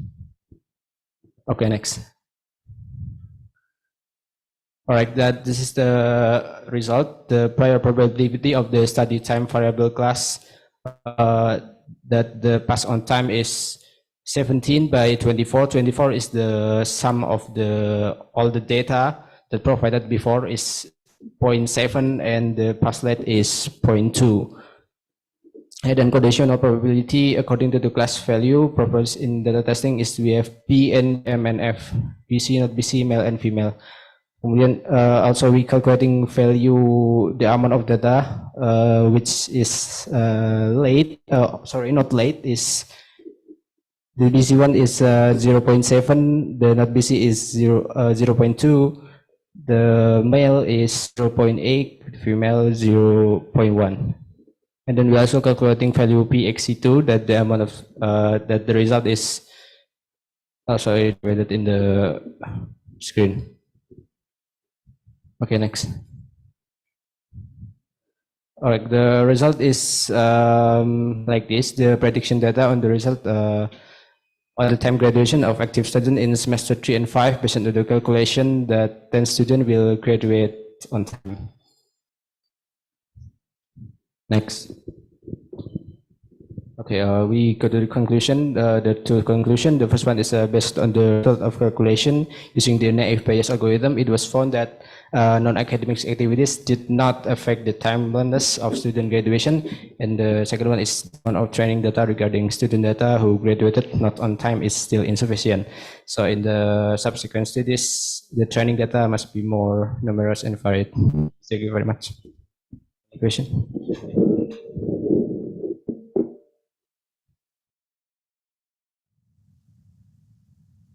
So the conclusion, the social pressure significantly influence donation intention. It is encouraged for organizations to establish a sense of community to encourage active participation, or foster trust through social interaction in crowdfunding campaigns. Meanwhile, social media attribute in outreach statistical significance. A need for the deeper exploration to better understand their impact on trust building and donation intention. Next. And lastly, empathetic concern emerged as a significant factor in influencing donation intention. Highlights the importance of organizations developing campaigns that emotionally resonate with donors and establish emotional connections to encourage contribution to meaningful causes, as it can boost donation intentions. Next. So this research contributes to a more comprehensive understanding of donor behavior in digital philanthropy by understanding what encourages individuals to support causes. Subsequent studies can expand on this by exploring additional variables and comparing various platforms and payment methods, or even studies in other cultural settings. By understanding that interaction, these research can improve fundraising strategies in managing risk crowdfunding as it benefits platforms. campaign organizer, and researchers, and lead to a more positive societal impact for those in need. Next. That's all from the system capacity to sustain precise object detection accuracy within a broader range of threshold. The utilization of the YOL method, an object detection system, remarkably efficient and may be applied to many applications to necessitate object detection, such as PP items, and enhancing the system performance in recognizing objects under more complex image capture condition, including variation in position, scale, and environmental condition. Okay, thank you for your attention. Yeah, please, as the Mr. Moderator. Thank you. Assalamualaikum warahmatullahi wabarakatuh. Waalaikumsalam warahmatullahi wabarakatuh. Thank you very much for your presentation. So this is Mr. Sunardi or M. Arfan? M. Arfan. Oh, M. Arfan. Okay, thank you very much, Muhammad Arfan, for your presentation. Easy to understand, also funny. Guide to the people, as we can see here, protect yourself and others, wash your hands. We have maintaining the social distancing, all this kind of information needed for the public. Next, we have the first strategy that they use, which is by using the last digit of the resident or in the country when they need to go out for shopping or they want to go to any area to buy stuff. We have the last ID, the last number in the ID, which is an odd number or any letter, will be able to buy and go buying in Monday, Wednesday, Friday, and Sunday. And while for the even numbers, including the zero, they can only go out to buy in Tuesday, Thursday, and Saturday. And any person who doesn't follow this instruction or go out to buy in a day that's not for him, he will be fined from a range of 3,000 to 15,000 NTD. We have the social distancing app, and it's an app for every person when he's going out, he can check the area around him and if he was in a close contact with someone with the COVID-19. And as we can see here, you have been in a proximity with registered positive test. Stay calm and go do test for yourself. And this actually uses the Bluetooth to scan the area around him. And then we have the Citizens Movement Tracking app. And this is like when anyone wants to go to enter any building or any public area, they have to do a scan for the QR code first and then send a message to the registered people to that building or this mall. And this one happened using only the phone number of the person, as the government of Taiwan wanted to keep privacy of the public, so they only use the number. Next, we have the economy stimulus and HI, or the health insurance integration system. So for Taiwan, they have two methods. First one is the economic stimulus, which is from 3,000 to 5,000 NT, which was given to medical or hospital to let them buy some tools or equipment to help them in running the COVID pandemic. And the second, which is the health insurance and immigration connections. In this point, all people who have got COVID or anything, they will have to go to hospital. So the faculty staff will have the ability to check on them and see all their details or history of sickness, so they can help them in a very good way. And here we have the prioritizing matrix of IT-based innovations, which are the innovation that Taiwan made during the pandemic. In the low benefit, and we use two factors, which is the benefit and also the effort. In the low effort and low benefit, we have the reporting system, while in the high benefit and high effort was the suspects database. In conclusion, and for further research, pandemic situation in Taiwan was properly controlled, and the rescue was effective, and the economy was stable. And Taiwan took a quick action to respond to the alert from China by setting up a command center that helped them to control it, using the IT-based innovation strategies to detect and track cases, educate the public in the availability of masks, supply, and cooperate with the citizens. And this study will be useful for other governments in dealing with the future pandemic. And for further research, they may be needed to examine the level of effectiveness of the government IT system in handling COVID-19 pandemic in terms of the citizens' psychological conditions. And that's all from me. Thank you all for listening. Okay, thank you. Land cover classification is. So it's a pivotal process in the field of remote sensing and GIS, Geographical Information System. It involves of mapping of different types of land surfaces such as forests, urban areas, water bodies, and croplands. And this classification is crucial for understanding and monitoring the Earth surface because an accurate land cover will help to monitor the changes of the environment, like the forest area deforestation, and also it is essential for the future urban planning and development. We use radar and optical imagery. So the model we use here are learning from Sentinel-1 and Sentinel-2 imagery. Sentinel-1 provides a radar imagery that it has the ability to penetrate the cloud cover and capture the scene regardless what kind of weather condition at that time. So it's monitoring the surface texture of the scene. And the Sentinel-2 offers more high resolution optical imagery. It captures the scene across multiple bands. So here we are not only learning from the red, green, blues values, but it also captures the 13 bands, another information that Sentinel-2 gives to us. And then for the data collection, we are collecting rubber plantation imagery sourced from World Resource Institute 2022 global plantation data. So we're looking for a snapshot of rubber cultivation areas that's spanning around 4 provinces in Indonesia. And we're collecting 420 polygons that covering a lot of areas, and it translates to around 300 imagery clips. For our pre-training model, we implement a dual REST at 50 backbone. It uses self-supervised learning with the simultaneous contrastive learning framework. So each backbone will dedicated to processing the different types of Sentinel imagery. The first one will process the radar data from Sentinel-1, and it will extract the textual and structural information.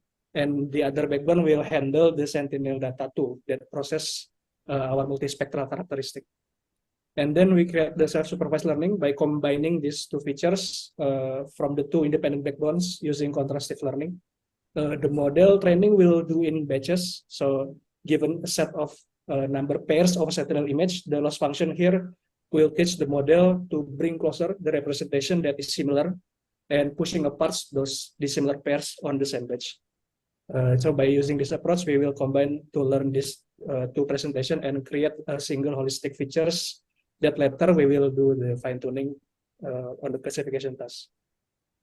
So we already know we are leveraging Sentinel-1 and Sentinel-2. Then we modified the final layer of the pre-trained models to align with our classification category. The pre-training is use combination of Sentinel-1 and Sentinel-2, and the fine-tuning we will use the DFC 2022 and added our new plan data classes of rubber in the fine-tuning process. So here is the DFC2 dataset. Here there's a lot of types, including forest, grassland, wetlands, barren areas, and water. And we also added our training data, our new classes, that is rubber plantation area. Not that, so based on the previous studies, by leveraging the self-supervised pre-training, we could build the land cover classification by using only the small portion of the dataset. So overall, we only use 20% of the dataset for training and trying to predict another 80% of the data. So here's the result after we fine-tune the model for about around 200 epochs.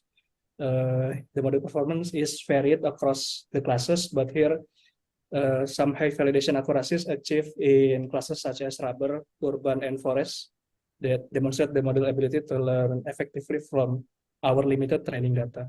So for the forest class, for example, we only use 5% of training class, but it achieved 75% accuracy, while on the rubber class, we only using 25% of the training data, and it achieved 98% of accuracy.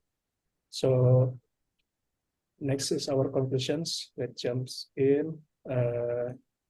So in this study, we explore the land cover use case using self-supervised dual ResNet backbone. The model leveraging those two Sentinel data 1 and Sentinel data 2. Then we further fine-tune it using the FC 2022 dataset, adding our new plantation data, and model achieve high accuracy with a small level of data. Right, so that's all for me. All right, thank you, Mr. Azkar Muhammad. Very good presentation, and a very good result from the image processing project. So from that we can clearly know which the plantation data, right, Dr. Azkar? Base model, phase 1 and phase 2. So in the NLU there is 12 tasks. I take 2 emotion classification and sentiment analysis. It is the best standard of emotion classification is 76 and sentiment analysis is 87. The objective of this research is to improve the accuracy of Indo-NLU that we call Indo. And the novelty is we combine the transformer with the dual network. This one. We combine the Indonesian bird with the neural network model, and we get improved for the sentiment analysis accuracy. So we have 4 points for that review. There is a long-term memory, bidirectional, and then transformer, and then bird, and the last is Indo-NLU benchmark. Indo-NLU benchmark is a resource for to train and evaluating and benchmarking that proposed by Willie. So is in our research we propose method by using hybrid model. So the first part is the Indobot model with the BLSTM model. The second method is Indobot modified layer model with the BLSTM model. And then the dataset, we use the dataset Indo-NLU benchmark. In the task 1 is emotion classification for 4,000, and the time analysis around 12,000. There is research method. So figure 1 and figure 2, the difference is in this part. So in the model the figure 2, we sum 4 layer. So we sum 4 layer. Actually, the bird model have 12 layers, and we sum the last 4 last layer. So after that, we go to the BLM model. This is our hyperparameter setting. Then we got the score for the emotion classification. Actually, for the task emotion classification is same with the Indo-NLU. This is the trend and validation loss. In the sentiment analysis task, we get improved in the sum two last layer, we get the 0.92.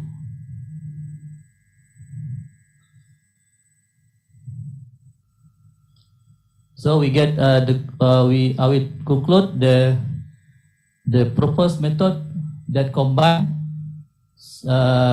neural network by the summation of the last 2, 3, and 4, and 5 layer with the BLSTM model. This combination achieve better performance than in the NLU benchmark. The score is 0.92. This score only for the sentiment analysis task. Meanwhile, for emission classification is same with the Indo-NLU benchmark. And then for the study, we will modify the layer into model layer using alternative bidirectional error models such as BigGru, and evaluate the model with various NLP tasks like NER, name entity recognition on the Indo-NLU benchmark.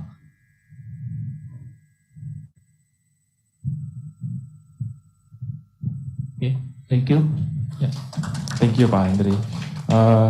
Is there any question to discuss, Pak Henry? Okay, simple question, Pak Henry. Do you mention like Indo bird and Indo NLO? So do you have like If more complicated models give an enhancement in performance. Several image resolution were investigated to see if high resolution image improve colony detection. This study shows that detection with YOLO version 5 tensor RT method has a high potential for detecting stage microorganisms and significantly quicker than the prior methods. This research was conducted by a device developed with Jetson Nano and a camera, which has been programmed to detect and count the number of bacterial colonies on Petri disks. This research demonstrates the result of computation performed manually and those performed using colony counter tools are compared, and the average value is 0.0142%. This is considered an excellent number since the lower the error value obtained, the more exact the instrument. In the future, we would like to continue to study this strategy more. Furthermore, this research applied default YOLO version 5 network architecture and settings that were either typical or chosen intuitively, which are not always optimum for colony identification. We would want to modify the architecture of the network to improve performance and efficiency in colony counts. Thank you for your nice attention. Wassalamualaikum warahmatullahi wabarakatuh. Waalaikumsalam. Thank you very much, Ms. Aida Nurfatia, for your presentation. Ms. Aida, are you with us? No? Okay, so there will be no question and answer session for Ms. Aida because you are not joined with us right. So we These will are move. information gathering and network scanning.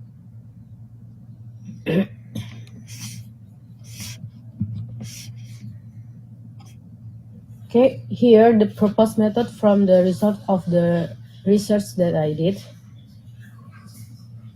Figure 6 is the step of analyzing PCAP, which is the purpose framework in this research. The step starts with opening the PCAP using Wireshark, and it ends by making a conclusion. Okay, this is the result. In the left image, there are 17 detected IP version 4, including IP source and IP destination, whereas on the right side, only 7 IPs are detected, where the IP destination is not detected.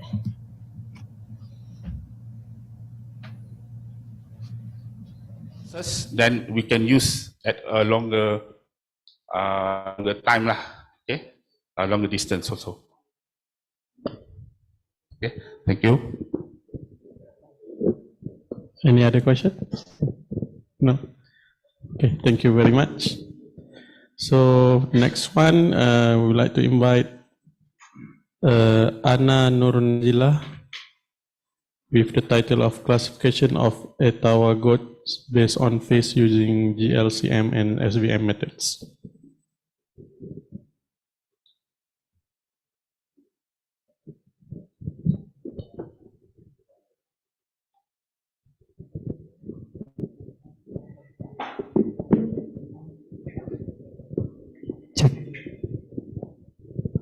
Bismillahirrahmanirrahim. Assalamualaikum warahmatullahi wabarakatuh. Good afternoon, everyone. Thank you for opportunity for me. I am Alifatullah. I'm honored to be here together with my colleagues. First, Ms. Anna Nurhazila Hamim, and third is Ms. Yesi Jusman. We are eager to share our research about classification of Etawah crossbred goats based on face using gray level co-occurrence matching or GLCM and support vector matching SVM method. This study is crucial.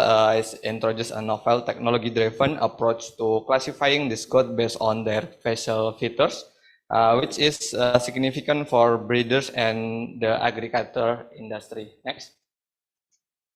The background of the research is we use subject is Etawah crossbred or called PE goats. Crossbred between the Indian Jamnapari goat and the Indonesian peanut goats. PE goats have high quality and adaptability to various environment conditions and have various characteristics.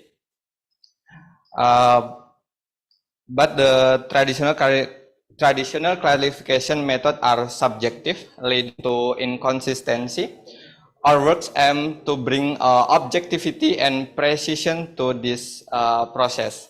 We observed that the conventional method of goat classification are not only subjective, but also very significantly among breeders. This inconsistency process challenge as especially for novice breeder, affecting the goat market and pricing. We draw inspiration from various studies that utilize CM and SVM methods for classification in different domains. These studies demonstrate high accuracy and classification tasks. We encourage to apply this method to our goat classification studies. Next. The methodology in this research we use image Etawah goats or goats from a farm in Kaligesing, Purworejo. We use 2,280 images consisting of 208 training image and 72 test image. And the steps carried out in this research can be seen in the figure 1.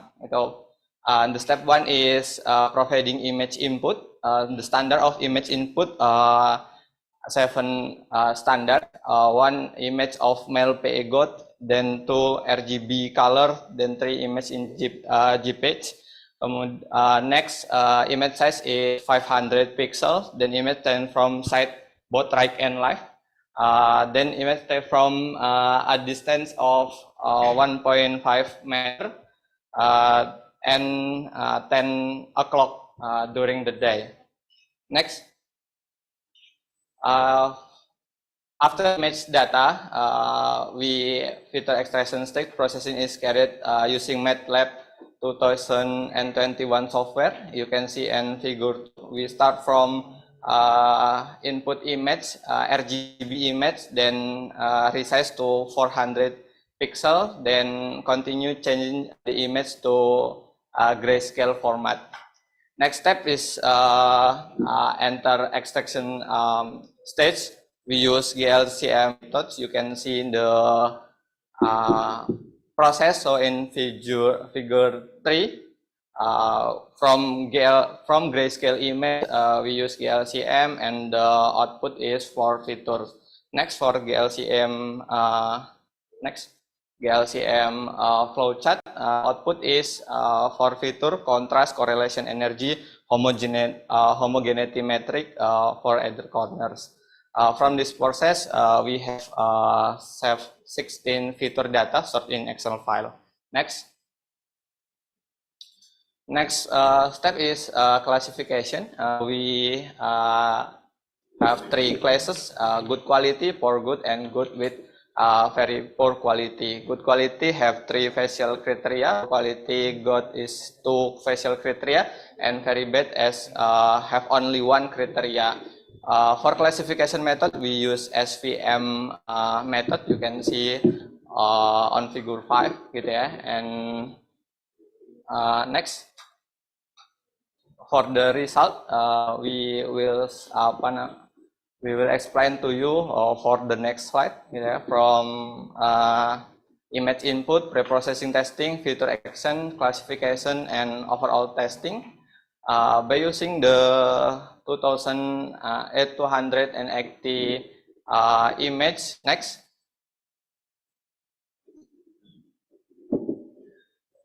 We explain on methodology. We convert to 3 model, RGB, resize to 400 pixels, then grayscale.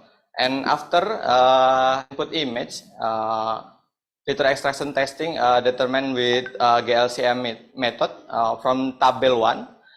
Can be seen that each image has different feature data from 4 angles. The characteristic is contrast, correlation, energy, and homogeneity. From this extraction result, we use to next step.